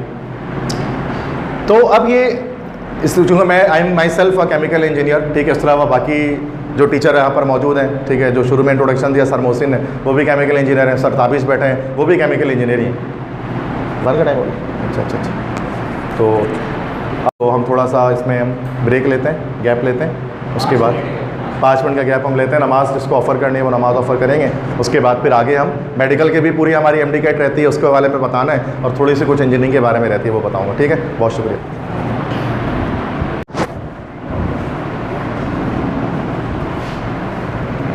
ओके, तो दाऊद यूनिवर्सिटी के मैंने डिपार्टमेंट्स आपको डिफरेंट आपको बता दिए कि कौन से डिपार्टमेंट्स जो हैं वो दाऊद के अंदर हैं डिफरेंट, ठीक है। तो ये काफ़ी सारे हैं जिसमें से केमिकल जो है वो टॉप ऑफ द लिस्ट है, सबसे ऊपर है। एडमिशन क्राइटेरिया दाऊद का क्या होता है कि 60% मार्क्स एटलीस्ट आपको इंटरमीडिएट में रिक्वायर्ड होते हैं, ठीक है। 60% मार्क्स एटलीस्ट आपको चाहिए होते हैं, फॉर्म मिल जाता है उसमें आपको। फिर एडमिशन्स सीपीएन या एग्रीगेट के बेसिस पे दिया जाता है। सीपीएन या एग्रीगेट किसे कहते हैं कि 10% मैट्रिक, 40% इंटर, 50% टेस्ट, इस बिहाफ पर एडमिशन ग्रांट किया जाता है, ठीक है।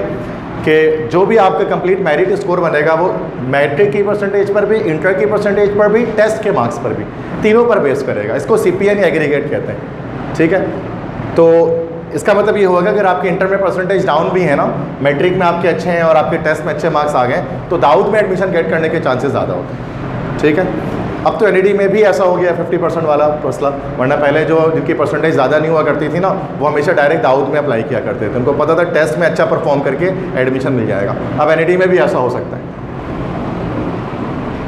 एनईडी ईकेट सिलेबस सेम एनईडी और दाऊद का सेम होता है, 25, 25, 25, 25। नेगेटिव मार्किंग होती है लेकिन इसमें ना 0.25 फॉर ईच रॉन्ग आंसर, मतलब अगर आपको कोई गलत, अगर आपको किसी चीज़ का आंसर नहीं आ रहा, नहीं कंफर्म है, तो आप उसको छोड़ दो, लीव दैट आउट। अगर आप उसको अटैम्प्ट करने की कोशिश करोगे तो 1 के बजाय 1.25 मार्क्स कट जाएंगे। छोड़ोगे अगर, कोई ऑप्शन नहीं लगाया, तो 0 नंबर उस क्वेश्चन के, और अगर गलत लगा दिया तो माइनस मतलब 1.25 मतलब कटेंगे। छोड़ने पर सिर्फ 1 नंबर कटेंगे, ठीक है, और गलत लगाने पर 1.25 कटेंगे। तो इस तरह से अगर 4 गलत कर दोगे तो वो 5 गलती के काउंट हो जाएंगे इस तरह से। तो ये नेगेटिव मार्किंग का सिस्टम इसमें होता है, तो इसलिए थोड़ा सा टिपिकल हो जाता है एनईडी के मुकाबले में। इसका टेस्ट 2 घंटे का टेस्ट होता है, सेम वही आपके पास 100 क्वेश्चंस होते हैं, और कैलकुलेटर भी दाऊद के टेस्ट में जो है अलाउ नहीं किया जाता। विदाउट यूजिंग कैलकुलेटर आपको कैलकुलेशंस करनी पड़ती हैं, but the calculations are not very much difficult. Whole number calculation होती है। होल नंबर से मुराद है ना कि मतलब सिंपल के जैसे 200 मल्टीप्लाई बाय 10 इस तरह से, या 3 × 10 की पावर 5 मल्टीप्लाई बाय 3 × 10 की पावर 7। ये इस तरह की कैलकुलेशंस हैं कि आप डिफरेंट तरह के रूल्स को इस्तेमाल करके, ट्रिक्स को इस्तेमाल करके आप कैलकुलेट कर सकते हैं। तो जब हम एप्टीट्यूड क्लासेस ले रहे होते हैं ना, तो हम डिफरेंट ट्रिक्स बता रहे होते हैं आपको कि बिना कैलकुलेटर के आप किस तरह से जो है वो अटैम्प्ट कर पाएंगे। मल्टीप्लिकेशन, डिवीजन, एडिशन, सब्ट्रैक्शन, उसके रैपिड मैथमेटिक्स किस तरह से की जाएगी। चूँकि नस्ट के अंदर भी कैलकुलेटर अलाउ नहीं है, इस तरह से दाऊद के अंदर भी अलाउ नहीं है, एमकैट के अंदर भी, एनएमडी कैट में भी अलाउ नहीं होता। तो इसकी वजह से क्या होता है कि हमें जो है वो रैपिड मैथमेटिक्स आनी चाहिए। ये दाऊद के लास्ट ईयर के क्लोजिंग CPN है। सबसे हाई पे देखो केमिकल होगा, सिंध अर्बन के लिए अलग है, रूरल के लिए अलग है। आई थिंक ज़्यादातर स्टूडेंट यहाँ पर सिंध अर्बन के होंगे, तो ये सिंध अर्बन के लिए 60.66% है। ये 60 इंटरमीडिएट की परसेंटेज नहीं है, फिर बता दो CPN है ये। 10% मैट्रिक, 40% इंटर, 50% टेस्ट, उनको एग्रीगेट बनाकर 60.66 पे ये मेरिट है, क्लोज हो रहा है, ठीक है। बाकी कंप्यूटर सिस्टम ऊपर गया इससे 62.99, चूँकि कंप्यूटर के बारे में वर्थ की बात की जाती है कि आजकल डिमांड ज़्यादा है, तो थोड़ा ऊपर चला है कंप्यूटर सिस्टम। बाकी सब 50s में ही आपको जो है मिलेंगे सारे फील्ड्स CPN के अकॉर्डिंग। तो अगर इंटर में आपके परसेंटेज डाउन है ना, और अगर आपने टेस्ट में अच्छा सिक्योर किया है, तो आप इनमें से कोई भी फील्ड आप सिक्योर कर सकते हैं। उसके बाद एक ये यूनिवर्सिटी है जो बहुत ज़्यादा मशहूर नहीं है, बहुत कम बच्चे इसका नाम जानते हैं, very few students know about this, IIEE।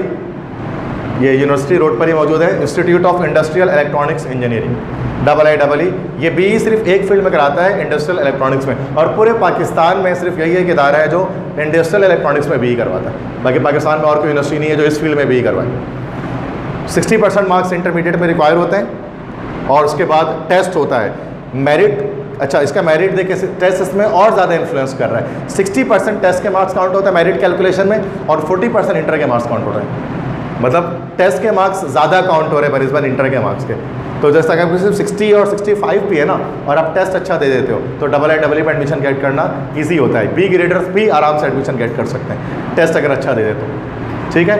ये बेनिफिट है, लेकिन यहाँ सीट्स कम है। पूरे समझ लो कि हर साल 40 बच्चों का एडमिशन होता है, 40 स्टूडेंट्स का, सिर्फ 40 बच्चे इस फील्ड में आते हैं, और 40 में से भी कराची के जो स्टूडेंट्स होते हैं वो 12 होते हैं, 12 स्टूडेंट आते हैं, और 12 में से भी 8 जो है ना वो आपके पास रेगुलर के होते हैं, 4 सेल्फ फाइनेंस के होते हैं। मतलब 8 बच्चों का एडमिशन हो रहा है कराची से। तो ये इस लास्ट से थोड़ा, क्योंकि यूनिवर्सिटी छोटी सी है, अगर आप जाओगे कभी यूनिवर्सिटी रोड से गुजरोगे तो छोटी सी यूनिवर्सिटी मिलेगी, लेकिन वैल्यू है पढ़ाई की अच्छी। PCSIR से एफिलेटेड इदारा है, ठीक है। तो IIEE मतलब वैल्यू बेस्ड है, NED की डिग्री इसमें मिल रही होती है। डिग्री जब आपको मिलेगी तो NED उसके ऊपर लिखा हुआ होगा, उस डिग्री के ऊपर, ठीक है।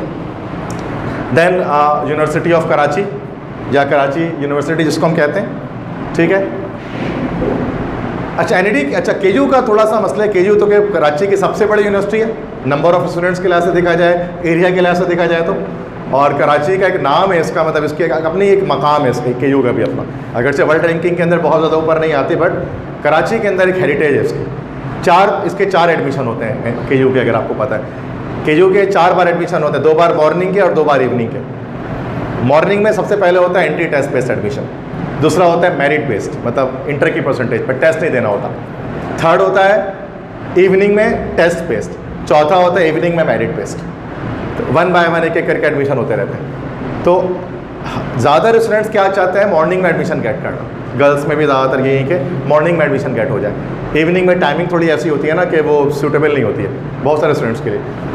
मॉर्निंग में परसेंटेजेस हाई होती हैं, इवनिंग में परसेंटेजेस लो होती हैं। मॉर्निंग में फ़ी कम होती है, इवनिंग में फ़ी ज़्यादा होती है। ये फ़र्क होता है मॉर्निंग और इवनिंग में। मॉर्निंग में, और याद रखें मॉर्निंग में भी मेरिट बेस्ड है और एंट्री टेस्ट बेस्ड है।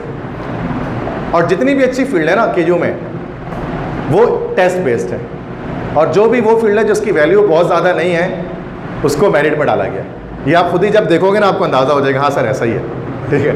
ये सारी फील्ड वो जो टेस्ट में आई हुई और सारी ही अच्छी फील्ड यही है जो बच्चे लेना चाहते हैं।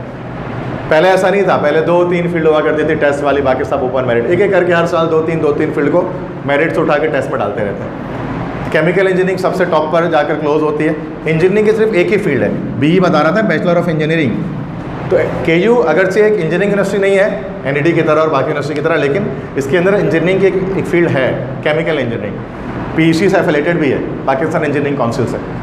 पहले नहीं थी, बड़ा अब जाकर एफिलेटेड है। 65.64% पर एडमिशन हुआ है इस परिणाम, और टेस्ट इसका होता है, और टेस्ट में एटलीस्ट 50 मार्क्स सिक्योर करने पड़ते हैं 100 में से एडमिशन गेट करने के लिए। और लास्ट ईयर की क्लोजिंग बड़ी कम हुई है 65.64% पर। कोविड-19 के दौरान एडमिशन चल रहे थे ना, तो इसकी वजह से बड़ी एडमिशन्स कम हुए थे लास्ट टाइम KU के अंदर, जिसकी वजह से परसेंटेज डाउन हुई है कुछ फील्ड्स की, काफ़ी सारे। BS कंप्यूटर साइंस, अच्छा ये भी एक बड़ी एक वर्थवाइल फील्ड है। UBIT के नाम से एक इदारा है, उमर बादशाह इंस्टीट्यूट ऑफ टेक्नोलॉजी। KU के अंदर ही एक बिल्डिंग है UBIT के नाम से। उस UBIT में सॉफ्टवेयर इंजीनियरिंग, कंप्यूटर साइंस, 2 तरह की फील्ड्स होती हैं। तो कंप्यूटर साइंस में भी BS कर सकते हैं 4 साल का, सॉफ्टवेयर इंजीनियरिंग में भी 4 साल का BS कर सकते हैं। मॉर्निंग में क्लोजिंग परसेंटेज 72.55, 73.27 मॉर्निंग में। टेस्ट पास करने के बाद इतनी परसेंटेज चाहिए। और इवनिंग में बात की जाए तो 70 और जो है वो आप देख सकते हैं 69, थोड़ी कम परसेंटेज है इवनिंग में। फिर उसके बाद अप्लाइड केमिस्ट्री है 60.18, अप्लाइड फिजिक्स है 57.9, फूड साइंस है। अच्छा फूड साइंस वो फील्ड है जो मेडिकल इंजीनियरिंग दोनों वाले ले सकते हैं, लेकिन मेडिकल में कंपटीशन बहुत टफ होता है। ये मैंने क्रॉस चेक, लास्ट टाइम एक बार मैं ये ओरिएंटेशन दे चुका हूँ, तो मुझे लगा मैंने यहाँ पर कुछ गलती कर दी है परसेंटेज लिखते हुए ना। मैंने उसको क्रॉस चेक किया घर जाकर दोबारा, क्योंकि मैंने गलती तो नहीं कर दी एडमिशन लिखते हुए, टाइप करते हुए मुझे स्लाइड बनाते हुए गलती हो गई। चूँकि इंजीनियरिंग में फूड साइंस 54.64 पे क्लोज हुआ है और मेडिकल में 85.27 पे क्लोज हुआ है। यही फील्ड, बहुत बड़ा डिफरेंस है ये। अब आई थिंक सो कि KU के वेबसाइट वालों ने उसमें गलत इसमें एंटर कर दिया, I don't know what it. क्योंकि ये देखो इतनी कम परसेंटेज पे ये क्लोज है इंजीनियरिंग में फूड साइंस, और ये फूड साइंस मेडिकल वालों के लिए 85.27 क्लोज हो रहा है। वैसे एक चीज़ तो है कि हमेशा मेडिकल के मेरिट्स अप रहते हैं फूड साइंस में, क्योंकि मेडिकल वालों के पास गिनती की यूनिवर्सिटीज़ हैं जहाँ पर वो कराची में जा सकते हैं, और जब नहीं हो पाता तो फिर वो इस तरह की फील्ड NED के अंदर जो है वो बायोमेडिकल में चलेगा, या फिर KU के अंदर वो इसमें चलेगा फूड साइंस में, तो बड़ा हाई मेरिट ऊपर जा रहा होता है। ठीक है, तो इस वजह से भी शायद इतनी ज़्यादा फ्लक्चुएशन है। BBA भी है, तो BBA भी जो है KU के अंदर 73.82, मास कॉम है 65.73, पेट्रोलियम है 68.27, बायोटेक्नोलॉजी है 74.18। ये सारी टेस्ट बेस्ड फील्ड है। टेस्ट में 50 मार्क्स लाओगे तो एडमिशन हो गया उसमें, वरना नहीं हो सकता। टेस्ट में 50 मार्क्स लाने के बाद इंटर में ये परसेंटेज होनी चाहिए आपकी, सेकेंड ईयर में मतलब जो आप एग्ज़ाम दोगे उसमें। उसके बाद हमारे पास एक यूनिवर्सिटी होती है, मतलब अब उससे भी अगर आउट KU से ज़्यादा अगर आप डाउन जाओगे, देखो मैं बिल्कुल एक सीक्वेंस वाइज बता रहा हूँ। नस्ट, पियास, GIK, फिर आया मैं NED, फिर आया मैं दाऊद, फिर आया मैं KU पे, अब आ रहा हूँ मैं SMI। मतलब ये मैं एक डिसेंडिंग ऑर्डर पे जा रहा हूँ वैल्यू के अकॉर्डिंग। SMI है सिंध मदरसतुल इस्लाम यूनिवर्सिटी, 1885 में कायम हुई थी, काज अज़म ने यहीं से तालीम हासिल की है, उस वक्त ये स्कूल था। इसमें 2 फील्ड्स होती हैं, BS कंप्यूटर साइंस और BBA। तो यहाँ ये है ना जिसकी परसेंटेज बहुत डाउन होती है, लोअर बी में या 55-56 परसेंटेज जिनकी होती है ना, उनके लिए ये एक अच्छा मौका होता है SI में एडमिशन गेट करने का। टेस्ट यहाँ पर भी होता है। फाइनल मेरिट लिस्ट जो है वो 10% matric, 40% intermediate, 40% entrance test marks और 10% इंटरव्यू का मार्क्स इसमें काउंट होते हैं। ये मतलब ये गवर्नमेंट की वाहिद यूनिवर्सिटी जिसमें इंटरव्यू भी ऐड किया जाता है, उसके नंबर भी ऐड किए जाते हैं। और ये उन स्टूडेंट्स के लिए बहुत अच्छा है जिनकी परसेंटेज खुदा न खास्ता किसी वजह से इतनी कम आ गई कि लोअर बी में या फिर हायर सी में 58, 59, अब उनका NED या KU तो उनको एडमिशन नहीं दे सकता अच्छी फील्ड्स के अंदर, तो वो यहाँ पर कंप्यूटर साइंस और BBA जैसी अच्छी फील्ड्स के अंदर जा सकते हैं। बहुत कम स्टूडेंट्स इस यूनिवर्सिटी का नाम जानते हैं, SMI सदर में है ये, लेकिन नो हाउ रखना चाहिए कि ताकि अगर आप खुद ना जाओ तो कम से कम कोई फ्रेंड है तो उसको भी गाइड कर सकें कि अभी ऐसी यूनिवर्सिटी है जो आपको एडमिशन दे सकती है। उसके बाद लास्ट, बिल्कुल लास्ट फाइनली बचता है federal Urdu university of art science and technology, जामे उर्दू जिसको कहते हैं। सबसे डाउन पे रखने का मतलब ये होता है कि समझा जाता है कि उसकी वैल्यू सबसे डाउन है, ठीक है, लेकिन फिर वही बात है कि रिस्क का ताल्लुक जो है वो अल्लाह ताला से ही है, तो तकदीर से है, वो जहाँ से जितना मिलता है वो मिल जाता है। वैसे स्कोप के लिए लोग समझते हैं कि ये यूनिवर्सिटी बहुत डाउन पे, ठीक है ना, इसलिए मैंने खुद भी इसको आखिरी में रखा है। लेकिन कतई तौर पर ये मतलब नहीं है कि आप फेडरल उर्दू से पढ़ लेंगे तो फिर आप जॉबलेस भी रहेंगे, ऐसा भी नहीं हो सकता। ये फिर तो तकदीर का मामला है, जॉब यहीं से लिखोगे तो यहीं से कर लोगे आप, ठीक है, लेकिन रिकमेंडेशन नहीं दी जाती इसके बारे में। हम कहते हैं यार अगर कुछ भी चारा नहीं बच रहा, कहीं नहीं हो रहा, तो फिर फेडरल उर्दू यूनिवर्सिटी में एडमिशन हो जाता है। लेकिन इसमें भी टेस्ट बेस्ड डिपार्टमेंट्स हैं। टेस्ट बेस्ड डिपार्टमेंट में ये 4 भी है, गुलशन कैंपस 2 कैंपस इसके हैं, गुलशन कैंपस है, अब्दुल हक कैंपस है।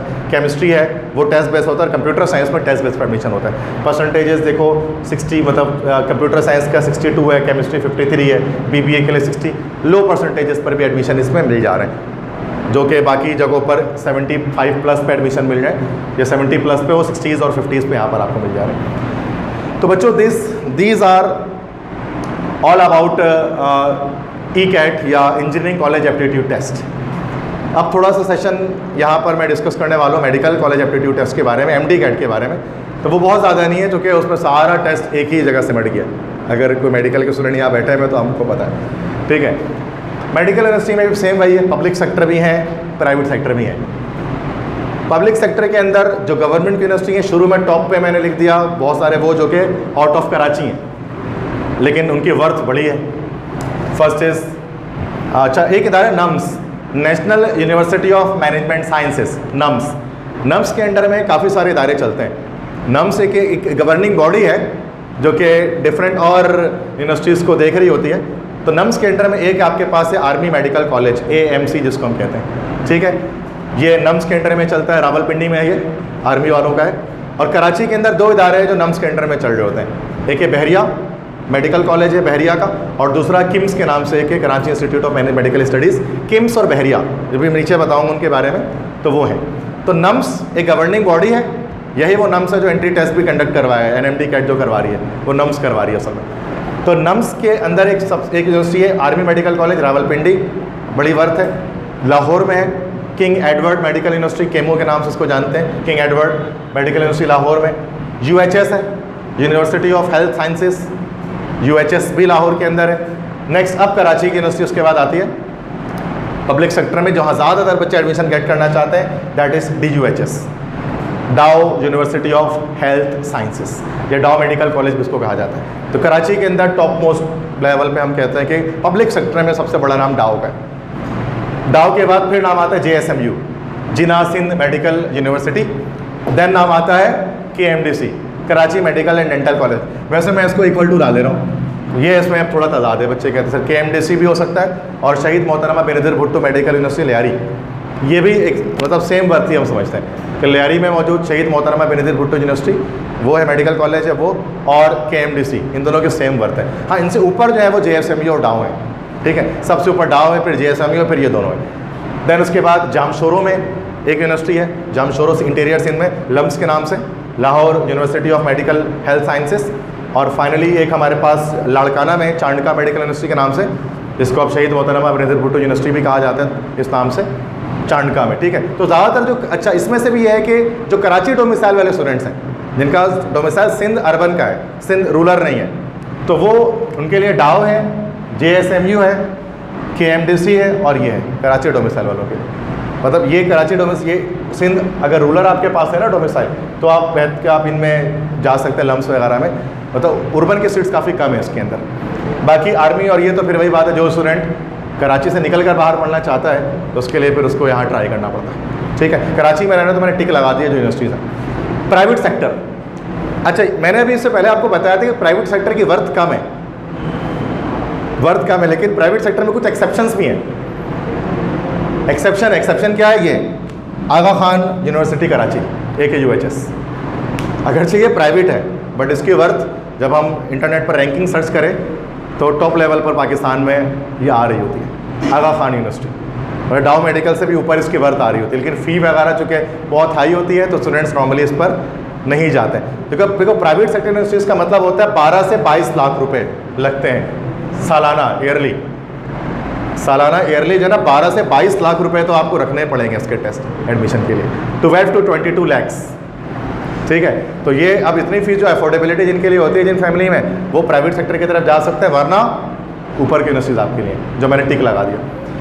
आगा खान के बाद बकाई मेडिकल यूनिवर्सिटी है, ज़ियाउद्दीन है, ये हमारे पास JDMC Jinnah medical and dental college होता है, हमदर्द यूनिवर्सिटी है, देन हमारे पास सर सैयद मेडिकल कॉलेज है, बहरिया यूनिवर्सिटी है। अच्छा बहरिया यूनिवर्सिटी के बारे में बता दूं, नम्स से एफिलेटेड है, ठीक है, नम्स से ही एफिलेटेड ये है बहरिया। उसके बाद ये हमारे पास नेक्स्ट लियाकत हॉस्पिटल वाले चाहिए, ये लियाकत अलग है। ये जो लियाकत है दैट इज़ ये जो इंटीरियर सिंध में, और रिकॉर्ड लियाकत है जो आगा खान के बराबर में जो लियाकत नेशनल हॉस्पिटल है उनके अंडर में चलता है, लियाकत मेडिकल डेंटल कॉलेज उसको हम कहते हैं। फाइनली इसरा यूनिवर्सिटी है हैदराबाद में, तो वो हैदराबाद वालों के लिए है प्राइवेट यूनिवर्सिटी है। तो ये हमारे पास प्राइवेट सेक्टर है और ये हमारे पास पब्लिक सेक्टर है। अब ये आपके ऊपर है कि आपकी फैमिली बैकग्राउंड क्या है और आप किस तरह से, अगर आप अफोर्ड कर सकते हो तो प्राइवेट भी जा सकते हो, नहीं तो आप टेस्ट सिक्योर करके टेस्ट अच्छा देकर आप डाओ या JSMU के MDC या शहीद मोहतरमा मिर्ज़ा भुट्टो में से किसी एक को आप ज्वाइन करो। तो मैं एक एक करके थोड़ा थोड़ा डिस्कशन टेंटेटिव टेस्ट डेट्स वगैरह के बारे में बता देता हूँ जल्दी से। आगा खान यूनिवर्सिटी है, एलिजिबिलिटी क्राइटेरिया क्या है आगा खान का? एटलीस्ट 70% इंटरमीडिएट में आपको चाहिए होते हैं, 70% एटलीस्ट आपको बनाना पड़ता है सेकेंड ईयर में या फर्स्ट ईयर में। एडमिशन प्रोसेस क्या होगा? अच्छा, इसमें एडमिशन प्रोसेस ये होता है कि MD CAT must clear, MD CAT लाजमी आपको क्लियर करना पड़ेगा। चूँकि लास्ट ईयर ऐसा हुआ कि PMC बनी, पाकिस्तान मेडिकल काउंसिल, और PMC ने क्या किया भाई, उसने तमाम पाकिस्तान के मेडिकल कॉलेजेस के लिए एक ही टेस्ट रख दिया, NMD CAT, National Medical College aptitude Test, और कहा कि बस जितने भी यूनिवर्सिटी हैं, चाहे प्राइवेट हो चाहे गवर्नमेंट हो, उनको लाजमी क्या करना पड़ेगा? टेस्ट क्लियर करना पड़ेगा NMD कैट का। तो NMD कैट का टेस्ट क्लियर करना पड़ेगा, एटलीस्ट 120 मार्क्स चाहिए होते हैं 200 में से NMD कैट में। अगर आपके 120 से कम आए तो पूरे पाकिस्तान में कोई यूनिवर्सिटी आपको एडमिशन नहीं देगी, ठीक है, इसको याद रखना है, एटलीस्ट 120 मार्क्स। उसके बाद आगा खान अपना खुद का भी टेस्ट लेगा, आगा खान अपने खुद का भी टेस्ट लेगा, इनका अपना एडमिशन टेस्ट होगा और फिर इंटरव्यू होंगे, देन उसके बाद सिलेक्शन होगी, ठीक है। एक्सपेक्टेड टेस्ट डेट क्या है? दैट इज़ जून 2021। तो ये असल में जिनको इस यूनिवर्सिटी में जाना होता है ना, वो नवंबर और अक्टूबर से तैयारी शुरू कर देते हैं। अब आई थिंक सो कि इतना टाइम नहीं है कि आप इसके लिए प्रिपरेशन करो, क्योंकि ये पहले से सोच लिया जाता है जून में जाकर इसका टेस्ट हो जाएगा 2021 में, आपके इंटर के एग्जाम से पहले, और मैट्रिक के रिजल्ट फिर 70% देखा जाएगा और उसके बुनियाद पर एडमिशन होगा, ठीक है। टेस्ट पैटर्न इसका बायो केमिस्ट्री फिजिक्स, ये 20 मार्क्स इसके होते हैं, सब 20 मार्क्स के ये हो गए। साइंस और मैथ्स रीजनिंग होता है 30 MCQs ईच। ये वाहिद यूनिवर्सिटी है मेडिकल जिसमें साइंस और मैथ का भी टेस्ट होता है, रीजनिंग क्वेश्चन का, ठीक है। तो ये आपके 30 MCQs आते हैं, साइंस के 30 MCQs आते हैं मैथ रीजनिंग के। फिर उसके बाद इनका अपना टेस्ट चाहिए, NMD कैट की बात नहीं कर रहा। फीस क्या है per year? 22 lakhs per year, सालाना 22 लाख रुपए इसकी फ़ीस होती है। फाइनेंशियल एड अवेलेबल, हाँ फाइनेंशियल एड होता है इसके अंदर, ये भी बता दूँ 100% तक भी स्कॉलरशिप दी जाती है, मतलब उसको हम स्कॉलरशिप नहीं कह सकते हैं, इंटरेस्ट फ्री लोन कह सकते हैं। मतलब आपको ये पहली फ़ीस तो जमा करानी है फर्स्ट ईयर की 22 लाख पूरे, उसमें कोई कॉम्प्रोमाइज़ नहीं है। और अगर आपने ये फ़ीस सबमिट करवा दी, अब उसके बाद अगर आप अप्लाई करते हो ना इंटरेस्ट फ्री लोन के लिए, तो वो आपको अगले 4 साल के लोन प्रोवाइड कर देते हैं। उसमें फिर क्या होता है कि 5 साल तक आपने डिग्री मुकम्मल कर ली, क्योंकि मैं खुद भी एक बार में गया सेमिनार में AKUHS में, तो वहाँ पर मेरी बात हुई, तो वो सब उन्होंने, मैंने जो सुना उनसे, तो वही मैं बता रहा हूँ इन चीज़ों के बारे में, कि वहाँ पर आप 4 साल मतलब फर्स्ट फ़ी आप पे कर दो, दैन उसके बाद आगा खान के अंदर आप जो है वो इंटरेस्ट फ्री लोन के थ्रू आप पढ़ सकते हो जितने भी साल MBBS के। और उसके बाद जब आपकी जॉब लग जाए, ज़्यादातर वो रेजिडेंसी जो ऑफर कर देते हैं अपने ही हॉस्पिटल के अंदर, तो वो आपकी सैलरी में से कट करते रहेंगे उसको। तो ये बहुत कम बच्चे जानते हैं, तो क्या बच्चों जब डायरेक्ट फीस देखते हैं 22 लाख, तो वो कहते नहीं इसको दूर कर दो। तो ऐसा नहीं हो सकता, बट क्या करना है कि उसमें आपको मतलब इंटरेस्ट फ्री लोन्स अवेलेबल होता है। तो इसके बारे में अगर कुछ और एक्स्ट्रा इन्फॉर्मेशन चाहिए तो आप मुझसे कॉन्टैक्ट कर सकते हैं, तो मैं आपको और डिटेल बता दूँगा उसके बारे में, ठीक है। तभी मैंने इसका नाम अभी दिया, क्योंकि आगा खान पाकिस्तान के टॉप लेवल की यूनिवर्सिटी है, ठीक है, मेडिकल साइंसेस के अंदर। देन उसके बाद नम्स जो मैं बता रहा था, नम्स के अंडर में 10 एफिलेटेड कॉलेज हैं, जिसमें से कराची में किम्स और बहरिया है और रावलपिंडी में RME मेडिकल कॉलेज है। ये सब नम्स के अंडर में चलते हैं। एलिजिबिलिटी क्राइटेरिया 65% कम से कम इंटर में चाहिए। एडमिशन प्रोसेस में MD कैट लाजमी 120 नंबर के साथ पास होना चाहिए। फिर नम्स वाले अपना भी टेस्ट करते हैं अलग से, वो टेस्ट क्लियर करना होता है और साथ में इंटरव्यू होता है। एक्सपेक्टेड टेस्ट डेट क्या है भाई? अगस्त या सितंबर 2021। ये भी आपके हाथ से निकला हुआ है, समझ जाओ, ठीक है। चूँकि ये बहुत जल्दी होने वाला है और उसके लिए फेडरल से इसके कोर्स बन रहे होते हैं, तो बहुत सारे स्टूडेंट्स जो है ना वो मतलब नहीं कर पाते फर्स्ट गो में इसको ना। तो फिलहाल हम इसमें मैं बता दे रहा हूँ कि अगस्त या सितंबर में इसका टेस्ट होना है। और टेस्ट पैटर्न क्या है? फेडरल बोर्ड से पूरी कंप्लीट ये बनाते हैं पेपर को।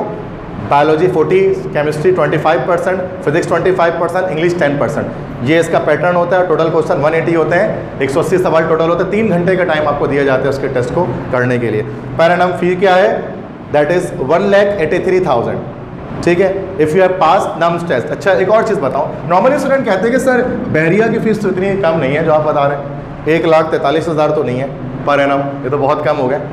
देखो बहरिया यूनिवर्सिटी जो है ना वो है प्राइवेट, ठीक है, मतलब उसकी मंथली जो फ़ी, वो जो ईयरली जो फ़ी है MBBS के लिए वो यकीनन 12 लाख प्लस है, 12 लाख से ऊपर ही है, एग्जैक्ट अमाउंट नहीं पता ईयरली फ़ी। लेकिन अगर आप नम्स का अपना टेस्ट क्लियर करके आप जाओगे ना, ये टेस्ट नम्स का अपना टेस्ट अगर आप क्लियर कर लोगे अगस्त और सितंबर में जो होने वाला है, तो आपकी ईयरली फ़ी 1,83,000 पर एनम में आपको जो है एडमिशन हो जाएगा।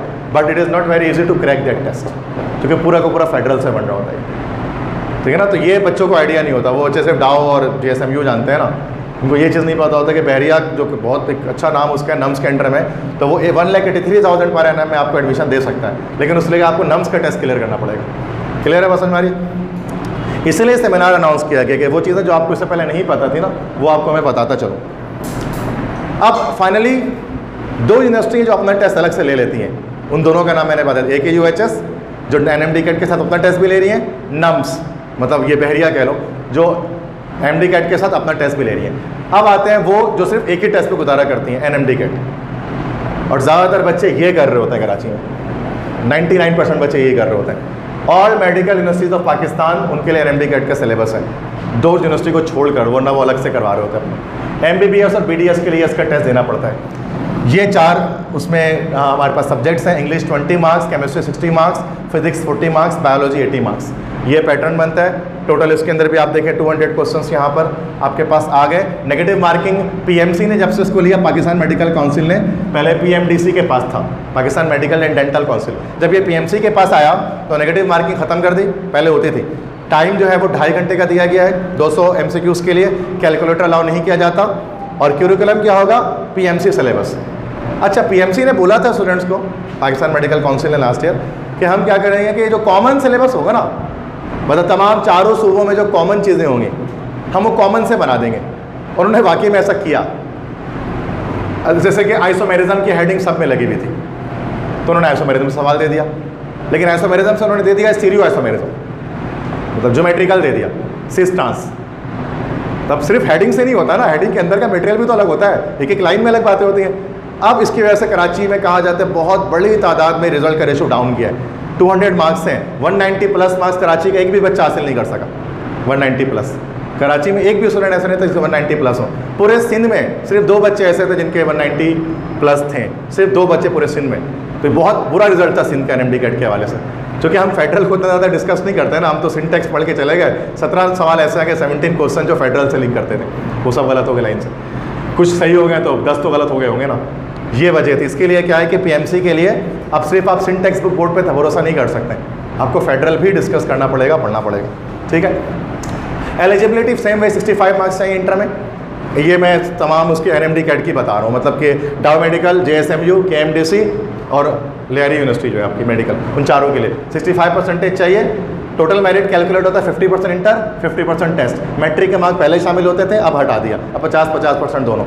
टेस्ट डेट है अगस्त 2021 टेंटेटिव, जुलाई में आपके पेपर ख़त्म है, अगस्त में टेस्ट है। तो ये एक बड़ा एक वो है कि आपको ज़्यादा वक्त नहीं मिलेगा, तभी यहाँ पर आप मौजूद है सेमिनार के लिए, ताकि आप माइंड बना पाए। पहले ऐसा होता था कि अक्टूबर में जाकर उसका टेस्ट या नवंबर में जाकर टेस्ट कंडक्ट हो रहा होता था, अब जाकर चूँकि अगस्त की टेंटेटिव टेस्ट दी है ना उन्होंने।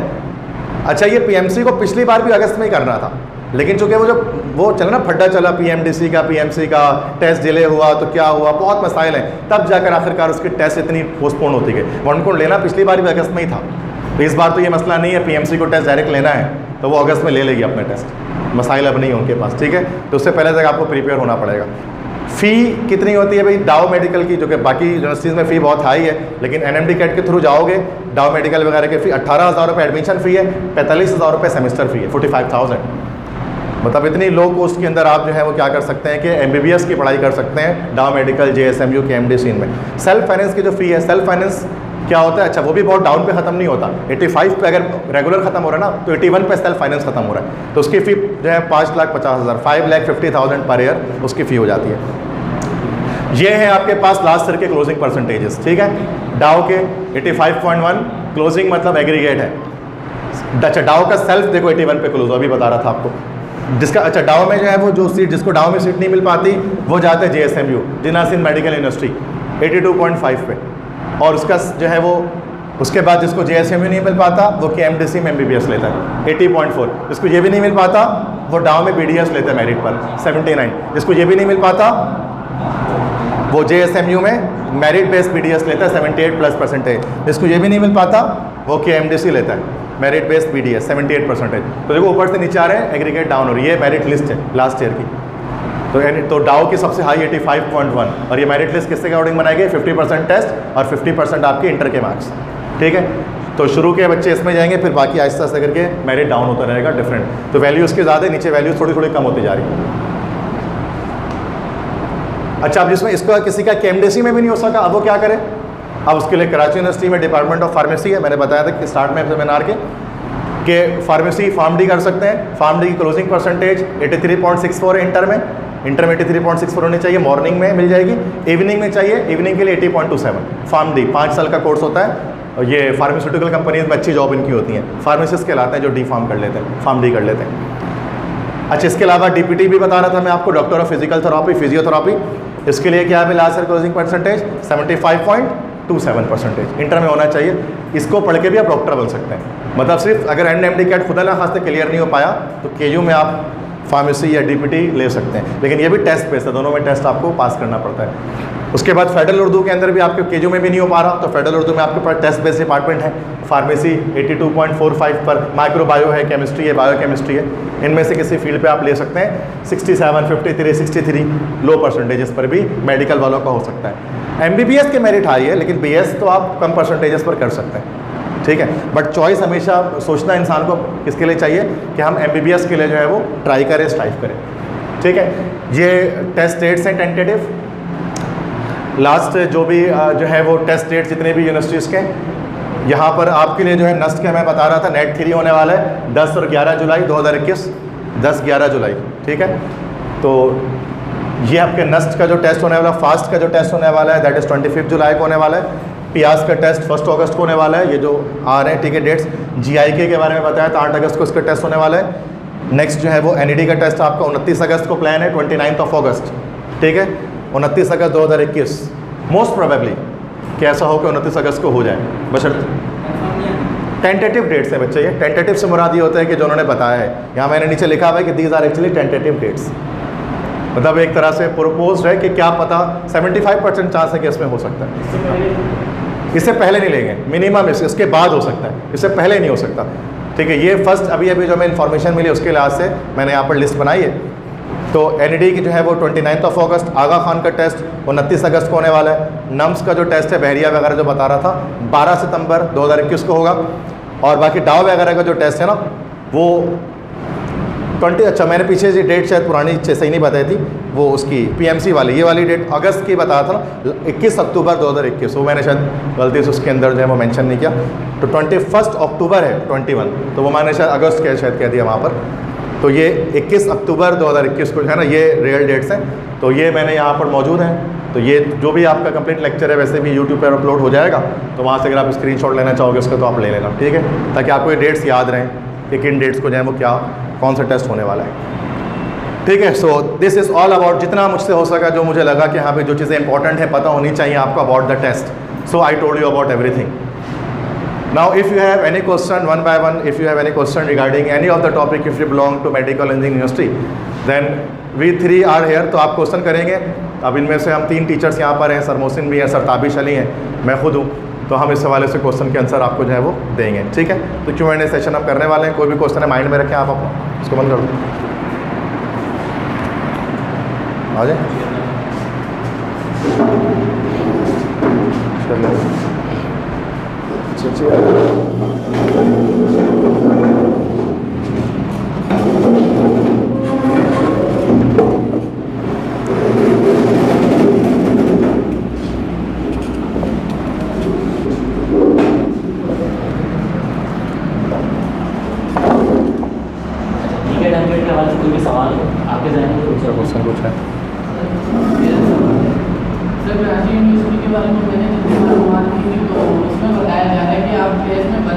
जितना स्कोर कर ले आपकी रिपोर्टिंग जो होती है परसेंटेज वो इंटर की होती है, अगर आपकी टेस्ट के मार्क्स हाई भी हो जाते हैं, अगर आपकी इंटर की परसेंटेज अच्छी नहीं है तो आपको एडमिशन नहीं मिलेगा।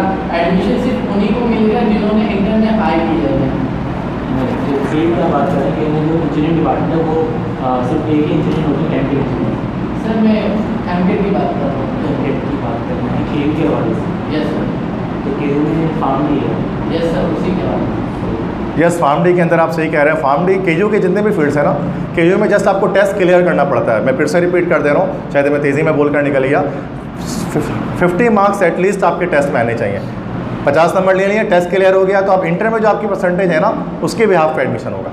यू आर सेइंग राइट, आप ठीक कह रहे हैं। और वही चीज़ मैं बता रहा था, जो मैं बता रहा हूँ ना कि फार्मेसी में 83% चाहिए, वो इंटर की परसेंटेज है, वो एग्रीगेट नहीं बना हुआ किसी चीज़ का।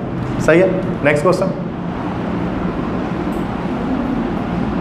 मेरा क्वेश्चन ये है कि इस बार जो टेस्ट कंडक्ट हुआ था उसके मुताबिक वो पंजाब के बच्चे भी कह रहे थे कि उनके भी सिलेबस से आउट क्वेश्चन आए और सिंध के भी बच्चे कह रहे थे।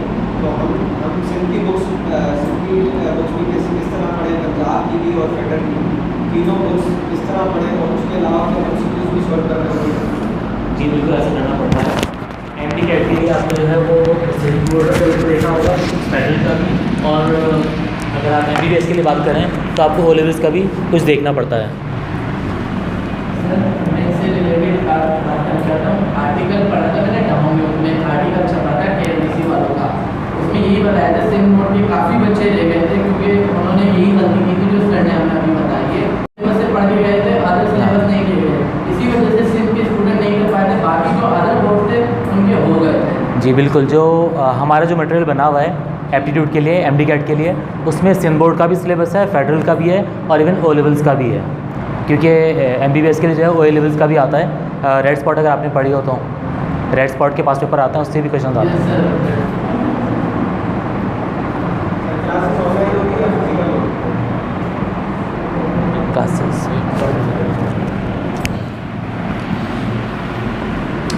अगर किसी को और कुछ माइंड में क्लियर ना हो तो पहले सवाल करना, उसके बाद फिर मैं डिटेल डिस्कस करूँगा। जी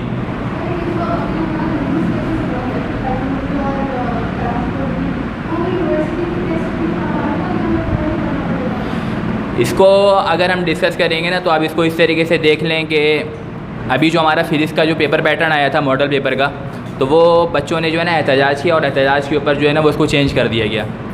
तो मेरी सजेशन ये है कि हम जो है वो रिड्यूस सिलेबस को फोकस ना करें। If we are very willing to get the admission in the any desired university, तो हमारी जो तरजीहात हैं वो ये हैं कि बच्चा जो है ना वो कंप्लीट प्रिपरेशन करे। हाँ, उस टॉपिक को ज़्यादा कवर अप करे और ज़्यादा जो है ना अच्छे से तैयार कर ले अपने लिए जो रिड्यूस सिलेबस में आया हुआ है।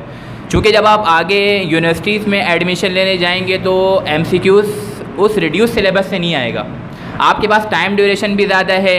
पहले पेपर जो है ना वो रमज़ान से पहले हो जाते थे, लेकिन अब पेपर जो है वो रमज़ानों के बाद बकरीद से मेरे ख्याल में 28 जुलाई की डेट आई हुई है इंटरमीडिएट की। अगर फिर इतना टाइम पीरियड होने के बावजूद भी हम अगर रिड्यूस सिलेबस में अगर चिपके रहेंगे तो मेरा नहीं ख्याल कि ये जो है ना एक अच्छे स्टूडेंट्स की अलामत है। तो आप जो है ना कंप्लीट प्रिपरेशन के ऊपर फोकस करें।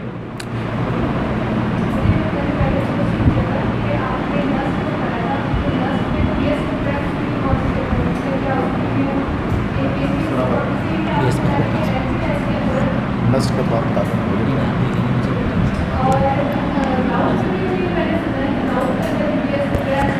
मैथ्स में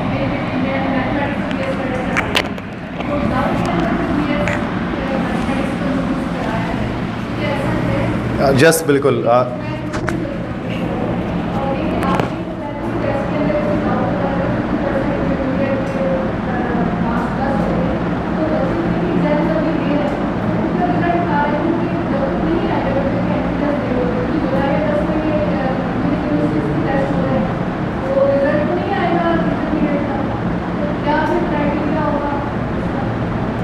देखिए, इसमें कुछ यूनिवर्सिटीज़ ऐसी हैं जो कि जिनके टेस्ट एग्ज़ाम्स के बाद हो रहे हैं। अगस्त में, अक्टूबर में काफ़ी सारे टेस्ट हैं जो एग्ज़ाम्स के बाद हैं, तो उनमें जस्ट सेकेंड ईयर के जो है रिज़ल्ट को देखा जाएगा और उसको देखकर उसमें वो एडमिशन ग्रांट किया जाएगा।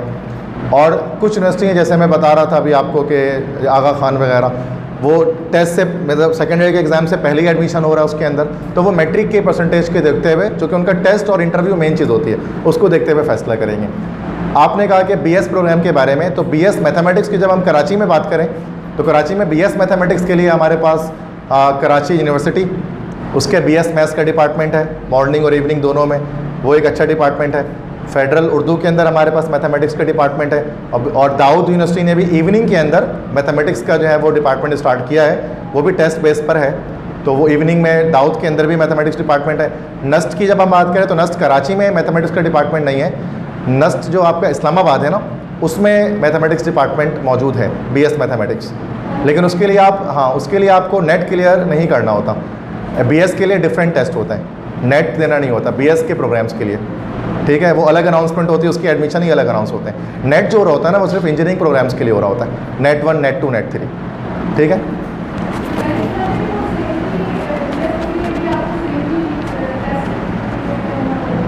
नहीं, बीएस प्रोग्राम्स जो है ना, जैसे डाउ मेडिकल है, अब डाउ मेडिकल में भी जो एनएमडी कैट हो रहा है ना, एनएमडी कैट का जो टेस्ट होता है वो एमबीबीएस और बीडीएस के लिए होता है। अब डाउ में फार्मेसी भी है, लेकिन उस फार्मेसी का टेस्ट वो अलग कंडक्ट करते हैं, वो एनएमडी कैट के थ्रू नहीं होता। और डाउ में और बहुत सारे फील्ड्स हैं, बायोटेक्नोलॉजी वगैरह, उन सब के वो अलग टेस्ट कंडक्ट कर रहे होते हैं। तो ये जो नेट के जो टेस्ट होते हैं ना, वो इंजीनियरिंग यूनिवर्सिटीज़ के लिए टेस्ट हो रहे होते हैं ना, मेन उसके अंदर।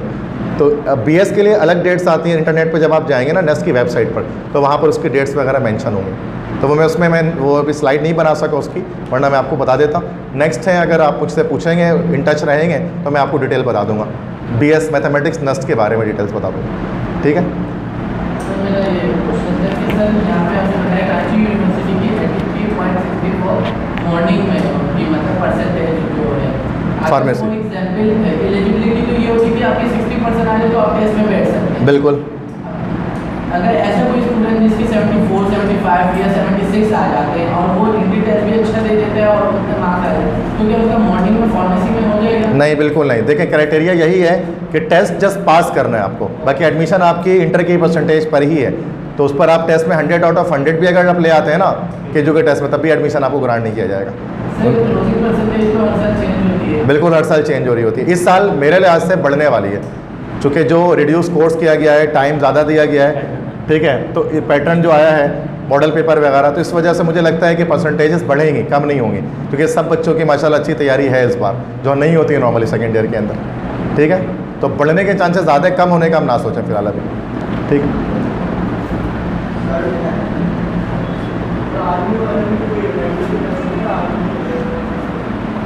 आर्मी में क्या कह रहे हैं, फिर रिपीट। हाँ, आर्मी के हाल है, सही मैं बता रहा हूँ ना कि आर्मी के थ्रू जो कॉलेजेस हमारे पास चल रहे हैं ना, तो वो नम्स का जो मैं बता रहा था, national University of medical sciences, तो कराची में जो है वो बहरिया यूनिवर्सिटी है, और इस्लामाबाद में रावलपिंडी में आर्मी मेडिकल कॉलेज है। उसके थ्रू, अच्छा, उसमें जाने के दो तरीके हैं, या तो आप नम्स का टेस्ट क्लियर करके आप चले जाओ एज ए इंटर स्टूडेंट। दूसरा तरीका क्या है, by being commission officer in Pakistan army. आप इंटर के बाद पाकिस्तान आर्मी के कमीशन का टेस्ट दो, है ना, वो उसके कमीशन का टेस्ट देकर आप उसमें क्वालिफाई करो, तो अगर आप इंटर से आपने प्री मेडिकल से किया होगा तो आपको डायरेक्टली वो जो है वो आर्मी कॉलेजेस के अंदर MBBS करवा देंगे। बट वो ज़्यादा टफ होता है, उसमें कंपटीशन बहुत सख्त होता है एज ए कमीशन ऑफिसर जाने के लिए। नम्स के थ्रू टेस्ट देकर आप आराम से जा सकते हैं, ये आपके ऊपर है। अगर आपको लगता है कि आपने अपने आप को तैयार किया है इसकी आर्मी के टेस्ट के लिए, अगर आप रेडी हैं तो आप इंटर के बाद लाजमी ट्राई कर सकते हैं इसके लिए। बिल्कुल, उसमें आप आर्मी के अंदर तो फिर वही ना कि वो एक अलग, फिर उसका वो एक अलग पूरी चीज़ है कि आर्मी का टेस्ट किस तरह होता है। उसमें मेडिकल टेस्ट भी है, उसमें आपके पास फिजिकल टेस्ट भी है, साइकोलॉजिकल टेस्ट भी है, रिटन टेस्ट भी है, ISSB टेस्ट भी है। तो वो उसके बारे में हमने डिस्कस नहीं किया अभी कुछ भी, वो एक अलग एक पूरी डायमेंशन है। कभी टाइम मिला उस पर बात करेंगे, फिलहाल वो अगर आप अलग से मुझसे डिस्कस करना चाहोगे तो कर लेंगे, ठीक है। आर्मी के थ्रू किस तरह आप जा सकते हैं, मैंने अभी जो बताया वो सिर्फ इंटरमीडिएट के थ्रू बताया किस तरह आप जा सकते हैं, ठीक है। Any more question?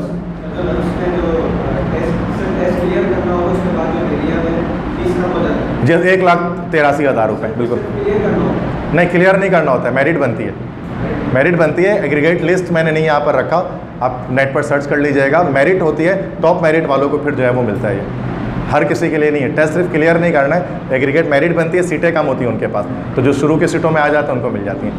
लेकिन अगर आपका माइंड बन चुका है तो आप उसको ज़्यादा रिसर्च करें उसके बारे में।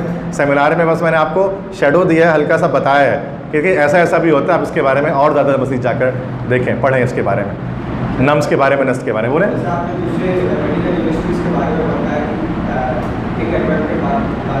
बिल्कुल। वहाँ टेस्ट देना होगा तो उसके लिए क्या है? बगैर टेस्ट के वहाँ टेस्ट देना होगा, वहाँ टेस्ट देना होगा तो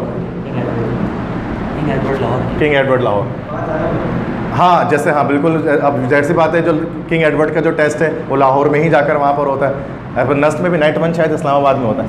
अब नेट 1 नस्ट का जो पहला टेस्ट दिसंबर में होता है वो इस्लामाबाद में ही होता है, कराची में नहीं होता। ठीक है, हाँ नम्स का, हाँ नम्स का जो कराची में कैंपस है ना बहरिया, तो नम्स का टेस्ट यहाँ पर भी होता है, कराची सेंटर भी बनता है। लेकिन किंग एडवर्ड हो गया, उसका टेस्ट जो है वो कराची में नहीं होता। नम्स के टेस्ट भी इस्लामाबाद में होते हैं। सही, नम्स का टेस्ट सॉरी कराची में नहीं होता। नम्स के जो भी टेस्ट होते हैं ना वो इस्लामाबाद में, आर्मी मेडिकल कॉलेज के लिए जो लेते हैं ना, वो इस्लामाबाद में जाकर टेस्ट देते हैं, कराची में नहीं होता उनका टेस्ट। ठीक है, any more thing? Last question ये कि सर बोर्ड्स के डेवलप भी हो रहे हैं, उसके साथ साथ एप्लीकेट की तैयारी करनी है, तो इसको ज़्यादा तरजीह इसको दे और इसको ज़्यादा फॉलो करें, किस तरह टाइम मैनेज? ठीक है सर, मोहसिन आपको बताइए। एक्चुअली बेटा आपका सवाल एक अच्छा सवाल है। एमडी कैट का टेस्ट, एमडी कैट के टेस्ट में अपेयर होना और फिर उसमें जो है ना डिज़ायर्ड मार्क्स हासिल कर लेना और उस यूनिवर्सिटी में जो है ना एडमिशन ले लेना, this is not a piece of cake. इतना आसान नहीं है।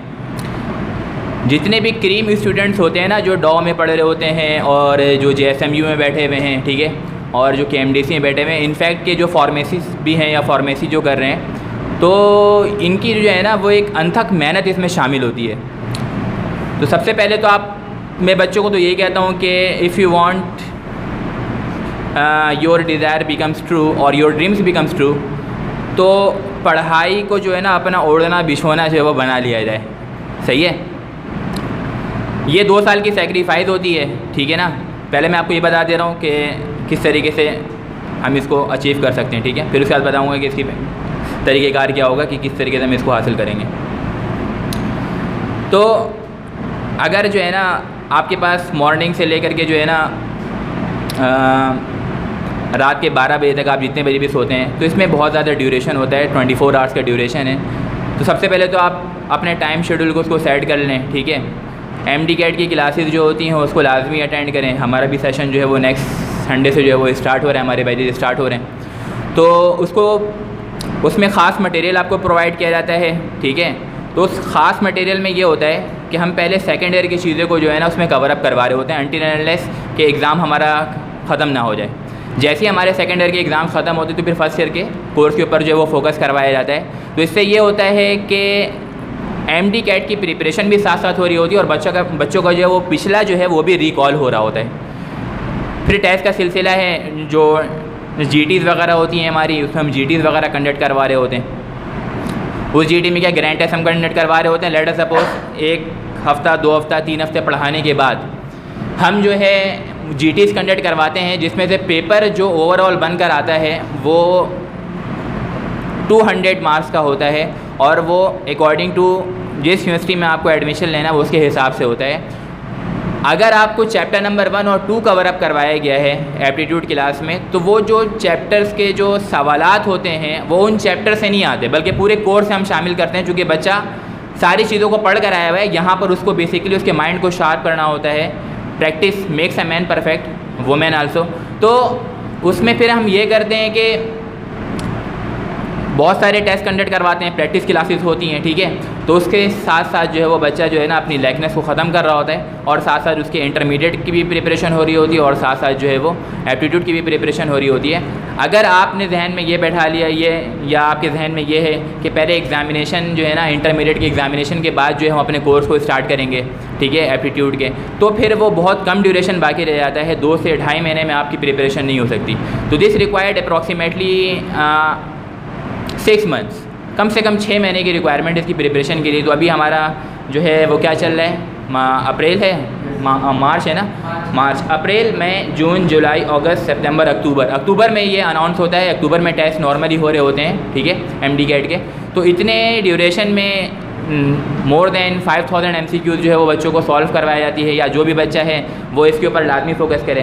प्रैक्टिस जितना ज़्यादा हम करते चलाएंगे उतने ज़्यादा नंबर आने के चांसेस ज़्यादा होंगे। चूँकि जब आप एग्जामिनेशन बोर्ड में बैठे होते हैं ना, आप ये दिमाग में बैठा ले अपने कि जिस सवाल की आप प्रैक्टिस करके गए होंगे वैसा सवाल आया तो मेरा हल हो जाएगा, मुझसे वो सही हो जाएगा। और अगर सवाल सिलेबस से जो हम पढ़ करके नहीं गए हैं या मेरी प्रैक्टिस से नहीं गुजरी है या हमने उसको टिक आउट नहीं किया है तो वो सवाल फंस जाता है, वो हो नहीं पाता। बात समझ में आ रही है? तो this all requireds a number of efforts. यहाँ पे एफर्ट्स की बहुत ज़्यादा ज़रूरत है। ये यूनिवर्सिटी में एडमिशन ले लेना, सर ने आपको बहुत सारी यूनिवर्सिटीज़ के बारे में गाइडलाइन दी है, उसमें कुछ हाई मेरिट के भी हैं, कुछ लो मेरिट के भी हैं। जिस तरीके से हम दूसरे यूनिवर्सिटीज़ की बात करते हैं लो मेरिट में, तो उसमें एडमिशन हो जाता है। आ रही बात समझ में? उसमें एडमिशन हो जाता है। और एक होता है एडमिशन लेना मेरिट के बेस पे, ये आसान नहीं होता, तो इसके लिए बहुत ज़्यादा स्ट्रगल और बहुत ज़्यादा मेहनत करनी होती है। बात समझ में आई है? तो इस चीज़ को दिमाग से निकाल लें सर कि अभी हम इंटरमीडिएट में पढ़ रहे हैं, तो हम MD कैट को भी कैसे जो है ना लेकर के चलेंगे और जो है हम अपने इंटरमीडिएट को भी कैसे लेकर के चलेंगे। तो this is a combined effect, ठीक है ना। इसमें कंबाइंड इफेक्ट जो है वो शामिल होता है, जिसमें आप इंटरमीडिएट भी कवर अप कर रहे होते हैं और MD कैट भी कवर अप कर रहे होते हैं। क्लासेस बेटा अनटिल अनलेस अगर गवर्नमेंट ने ये अनाउंस नहीं किया कि एकदम इदारे को बंद कर दिया जाए, तो फिर हम ऑनलाइन क्लासेस जो है वो कंडक्ट करेंगे। वरना हम इंशाल्लाह ताला जो है हमारा फ़िज़िकल क्लासेस के चांसेस जो है वो तकरीबन 90% फ़िज़िकल के चांसेस हैं। कौन चाहेगा कि हम ऑनलाइन के चक्कर में पढ़ें जब फ़िज़िकल क्लासेस में चीज़ें ज़्यादा बेहतर तरीके से समझ में आती। हाँ, ऑनलाइन तो बस वो एक नथिंग इज़ बोलते हैं ना कि to do something is better than nothing, तो वो जाहिर सी बात है वो करना चाहिए। क्लासेस इंशाल्लाह ताला भी हम रजिस्ट्रेशन जो है वो आज से हम ओपन कर रहे हैं। और अभी सर नसीम आपको फ़ीस स्ट्रक्चर के बारे में भी चीज़ें बता देंगे। स्लाइड है ना, इसकी स्लाइड जो है वो ज़रा सा इसके बारे में फ़ीस स्ट्रक्चर के बारे में डिस्कशन कर लेना।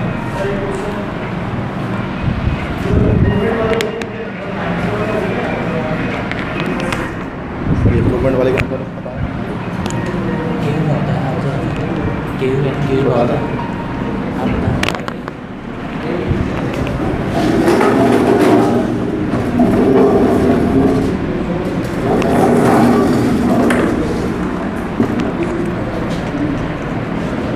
स्लाइड तो हमारे से हाँ ना, मैं तो बोल थक गया मैं स्लाइड आई ना।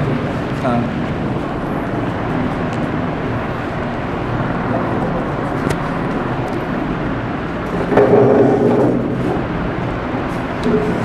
तो सबसे पहले तो आप इन चीज़ों को जहन में रखें कि यहाँ पे पढ़ाने वाले जो आपको होंगे they are not the teachers, ठीक है ना। They are the founders of the coaching centre, ठीक है ना। तो एक फाउंडर के पढ़ाने का जो है वो तरीक़ेकार जो है वो डिफरेंट होता है और एक टीचर के पढ़ाने का तरीक़ेकार जो है वो डिफरेंट होता है। तो we are all the founders of DICC। यहाँ पे जो सबसे पहला पॉइंट लिखा है, if you secure good marks in aptitude you may get scholarship in your desired university. अगर आपके एप्टीट्यूड में जो है वो अच्छे मार्क्स आ जाते हैं, जिस यूनिवर्सिटी में आप एडमिशन लेने जा रहे हैं, तो वहाँ पे नंबर ऑफ़ स्कॉलरशिप जो है वो अवेलेबल होते हैं। और नंबर ऑफ़ स्कॉलरशिप के साथ साथ जब आप फर्स्ट सेमेस्टर पढ़ रहे होते हैं, सेकंड सेमेस्टर पढ़ रहे होते हैं, थर्ड सेमेस्टर पढ़ रहे होते हैं, तो यूनिवर्सिटीज़ को मुख्तलिफ जो इंडस्ट्रीज़ हैं वो स्पॉन्सरशिप प्रोवाइड कर रही होती हैं। जो डिज़र्विंग स्टूडेंट्स होते हैं, जो मेहनत करने वाले बच्चे होते हैं, उनको वो स्कॉलरशिप जो है वो प्रोवाइड की जाती है। स्कॉलरशिप का फॉर्म आता है, उसको हम फिल करके वहाँ पे स्कॉलरशिप जो है वो हासिल कर सकते हैं और अपनी फ़ी में कमी ला सकते हैं। Highly experience and teaching staff, we more than 12 year से जो है वो हम लोग जो है वो ये चीज़ें जो है वो पढ़ा रहे हैं। Complete comprehensive test preparation material, test preparation material जो होगा उसमें किस तरीके से, सबसे पहले तो हम एक बच्चों को जो है ना बुकलेट प्रोवाइड करते हैं, उस बुकलेट से चीज़ें पढ़ाई जाती हैं। 1, 2, 3, 4 क्लासों के बाद जो है प्रैक्टिस सेशन जो है वो स्टार्ट हो जाता है, जिसके लिए एक प्रैक्टिस टीचर जो है वो लाजमी होता है बच्चों के साथ, जिसमें वो बच्चों के साथ उन MCQs के ऊपर गाइडलाइन प्रोवाइड कर रहा होता है जो बच्चे से हल नहीं हो रहे होते। तो प्रैक्टिस सेशन भी होता है और उसके साथ साथ जो है वो क्लासेस भी चल रही होती हैं। 2 चैप्टर्स कंप्लीट हो गए, तो 2 चैप्टर से अब आप समझ लें कि हमने जो आपको बुक दी होगी उसमें एक चैप्टर में 100, 120, 160 जितना ज़्यादा इंपॉर्टेंट चैप्टर होता है उसके हिसाब से उसमें MCQs शामिल होते हैं। उसकी प्रैक्टिस करते हैं बच्चे, और उसमें कहीं पर अगर उनका कोई क्वेश्चन फंसता है तो फिर वो हम उनको कवर अप करवाते हैं प्रैक्टिस क्लास में। उसके बाद क्या लिखा हुआ, step by step guidance provided for university admission. जिस तरीके से आपको एक यहाँ पे एक गाइडलाइन प्रोवाइड की गई है, और अगर आप हमारे साथ वैसे ही अगर जुड़े हुए होंगे, हमारे साथ चल रहे होंगे, तो आपको इन चीज़ों में प्रॉब्लम लेने की ज़रूरत नहीं होगी। हम सारे गाइडलाइन आपको with respect to the time जो है, अगर आपका जब एडमिशन का वक्त आएगा, एंटी एनलेस हम आपके एडमिशन फॉर्म भी जो है वो सबमिट करवा रहे होते हैं यूनिवर्सिटीज़ के अंदर। सही है। वीकली ग्रैंड टेस्ट सिस्टम है, हम 7 या 8 GTs कंडक्ट करवाते हैं। उन GTs में ये होता है कि टेस्ट सिस्टम चल रहा होता है, फिजिक्स के उसमें क्वेश्चन शामिल होते हैं, केमिस्ट्री के हैं, इंग्लिश के हैं, बायोलॉजी के हैं, और इसके अलावा जो है वो IQ है या केमिस्ट्री है, ये चीज़ें उसमें शामिल होती हैं। और पहला GT कंडक्ट करवाया जाता है, वो थोड़ी हम आसान रखते हैं। फिर सेकंड GT कंडक्ट करवाई जाती है, वो थोड़ी मुश्किल होती है। फिर और इसी तरीके से नंबर ऑफ़ GTs बढ़ते जाते हैं, और टेस्ट का क्राइटेरिया जो है वो जो उसमें सवालात जो होते हैं उनकी टफनेस का जो क्राइटेरिया है वो बढ़ता चले जाता है। इस तरीके से बच्चों को 7-8 GTs अटेंड करते करते इतना आइडिया हो जाता है कि अगर नॉर्मल पेपर आएगा तो मेरा पेपर किस तरीके का होगा, और अगर टफ पेपर आएगा तो मेरा पेपर किस तरीके का होगा। और उसके बाद उसकी रेक्टिफिकेशन कि बच्चे कहाँ पर जो है वो स्किप कर रहा है, कहाँ पर उसको जो है वो गाइडलाइन की ज़रूरत है, तो वहाँ पर वो गाइडलाइन प्रोवाइड करवाई जाती है। Practice classes right after the lectures, right after the lecture भी हम इसको, जब हमें ज़रूरत पड़ती है कि राइट आफ्टर द लेक्चर इसको कंडक्ट करवा दिया जाए, तो हम उसको लेक्चर के फ़ौरन बाद जो है वो कंडक्ट करवाते हैं। और इसके अलावा जब हमें ज़रूरत होती है कि 1, 2, 3 चैप्टर्स पढ़ाने के बाद जो है वो प्रैक्टिस सेशन जो है वो करवाया जाए, चूँकि 2 घंटे का पीरियड दिया जाता है प्रैक्टिस सेशन के लिए।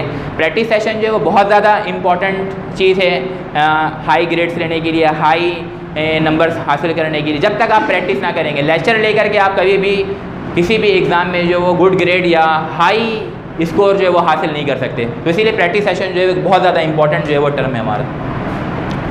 This are the previous students which got in different types of university admission in different types of university.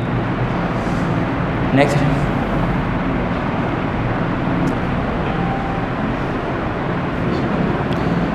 ECAT MD-CAT जो हमारा लमसम फीस स्ट्रक्चर है, this is for the new campus, the fees structure is very low, including test preparation and material. We are only charging 28,000 for the whole course, and the course will be continued till October, until and unless the student must have to become satisfied that I am prepared for the examination. फिर उसके बाद जो है हम next आगे एक final test लेते हैं, फिर वो बच्चों को एग्ज़ाम में बैठा दिया जाता है। उसके बाद क्या लिखा हुआ है, for those who are registered today. ये एक सर नसीम ने स्कॉलरशिप आज के लिए लगाई हुई है कि बहुत सारे स्टूडेंट जो है वो कह रहे थे कि सर अगर हम 25 तक पे करना चाहें, तो उनके लिए हमने फिर ये रखा हुआ है कि अगर हम 25,000 जो है वो अगर आप रजिस्टर्ड करवाते हैं तो हम आपके लिए 25,000 जो है वो होल कोर्स का जो है वो चार्ज करेंगे। बस ठीक है। ये हमारे कुछ फैकल्टीज़ हैं एप्टीट्यूड की। सर नसीम जुल्फ़िकार हैं, केमिस्ट्री पढ़ा रहे हैं, ठीक है, मोर दैन 12 ईयर से। ये मैं सर मोहसिन जमाल में ख़ुद हूँ, ठीक है। और ये हमारे सर हैं, एक मैथ्स के सर आफाक आज़म हैं, ठीक है, सर ताबिश हैं, ये मैथमेटिक्स फैकल्टी में हैं, ठीक है।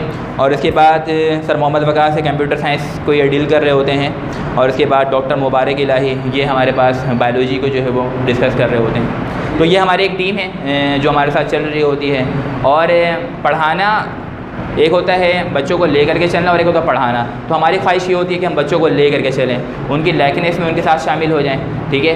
क्योंकि जब बच्चा ग्रेड लेकर के आता है ना, जब बच्चा रिजल्ट लेकर के आता है, सर मेरा फ़लाँ यूनिवर्सिटी में एडमिशन हो गया, सर मेरा जो है ना इस यूनिवर्सिटी में एडमिशन हो गया, मैसेज आते हैं, ठीक है, मैसेजेस आ रहे हैं कि सर मेरा इस यूनिवर्सिटी में जो एडमिशन हो चुका है। तो एक ईद का दिन हमारे लिए खुशी का दिन होता है, और एक जो है ना एक वो दिन होती है जब बच्चा हमें मैसेज करके बता रहा है सर आपकी मेहनत और हमारी मेहनत जो है वो रंग लेकर आ गई है। तो वो दिन हमारे लिए खुशी का दिन होता है। सबसे ज़्यादा पेरेंट्स जो होती है, सबसे ज़्यादा खुशी जो होती है वो पेरेंट्स को होती है, और दूसरे नंबर पे जो खुशी होती है वो टीचर्स को होती है, क्योंकि पेरेंट्स उन पे इन्वेस्टमेंट कर रहे होते हैं, लेकिन टीचर्स की उनमें मेहनत शामिल होती है, ठीक है। और दी एंड हो गया। हाँ, क्लासेस जो हमारी स्टार्ट हो रही हैं गोइंग फ्रॉम नेक्स्ट संडे, और इसमें आपको क्राइटेरिया बता दे रहा हूँ। क्राइटेरिया क्या होगा बेटा, वो क्राइटेरिया ये है कि अगर हम जिस इंस्टीट्यूट से इंगेज है, जहाँ पर हम अपनी एकेडमिक्स पढ़ रहे हैं, तो उसको हम डिस्टर्ब नहीं करेंगे, ठीक है। पहला बैच बनाने के बाद जो है हम इसमें डिस्कस कर लेंगे कि किन टाइमिंग से स्लॉट हमें सेट करना है, ताकि आपकी क्लासेस जो हैं वो भी चलते रहें और ये भी प्रॉपर तरीके से चलते रहें, वो आपकी क्लासेस जो है वो डिस्टर्ब नहीं हुआ करेंगी। चूँकि इन क्लासेस को हम डिस्टर्ब नहीं कर सकते हैं, चूँकि वहाँ पर आप अच्छे मार्क्स लेकर आएंगे तो मेरिट क्राइटेरिया तो आपने देखा हुआ 50% हम दूसरे चीज़ों में कैलकुलेट कर रहे हैं, 50% एप्टीट्यूड में कैलकुलेट कर रहे हैं, तो वो भी ज़रूरी है और ये भी ज़रूरी है। ठीक है, तो वीक में हम 2 डेज़ की क्लासेस जो वो कंडक्ट करेंगे और वो अप्रॉक्सीमेटली जो है वो 4 to 5 आवर्स की क्लास होगी। शुरू के 2 डेज़ में हम 2 to 3 आवर्स की क्लास जो है वो कंडक्ट करेंगे और उसके बाद जैसे ही हमारा कोर्स शूट अप करेगा तो हम ये प्रैक्टिस सेशन भी इसके अंदर शामिल कर देंगे और प्रैक्टिस सेशन के साथ साथ जो है हम इसके अंदर जो है वो क्लासेस के ड्यूरेशन भी हम बढ़ा देंगे और उस टाइम तक ये क्राइटेरिया उस टाइम होगा जब आपके पेपर्स एंड हो चुके होंगे। जब पेपर्स एंड हो जाएंगे तो हम वीक में 6 डेज़ जो है वो क्लास जो है वो कंडक्ट कर रहे होंगे। ठीक है, तो इसके बाद तो कुछ बस this is the end of our session. आप लोगों का बहुत बहुत शुक्रिया, आप हमारे तशरीफ़ लेकर आए और सेशन को बहुत गौर से सुना, बहुत बहुत शुक्रिया। ठीक है।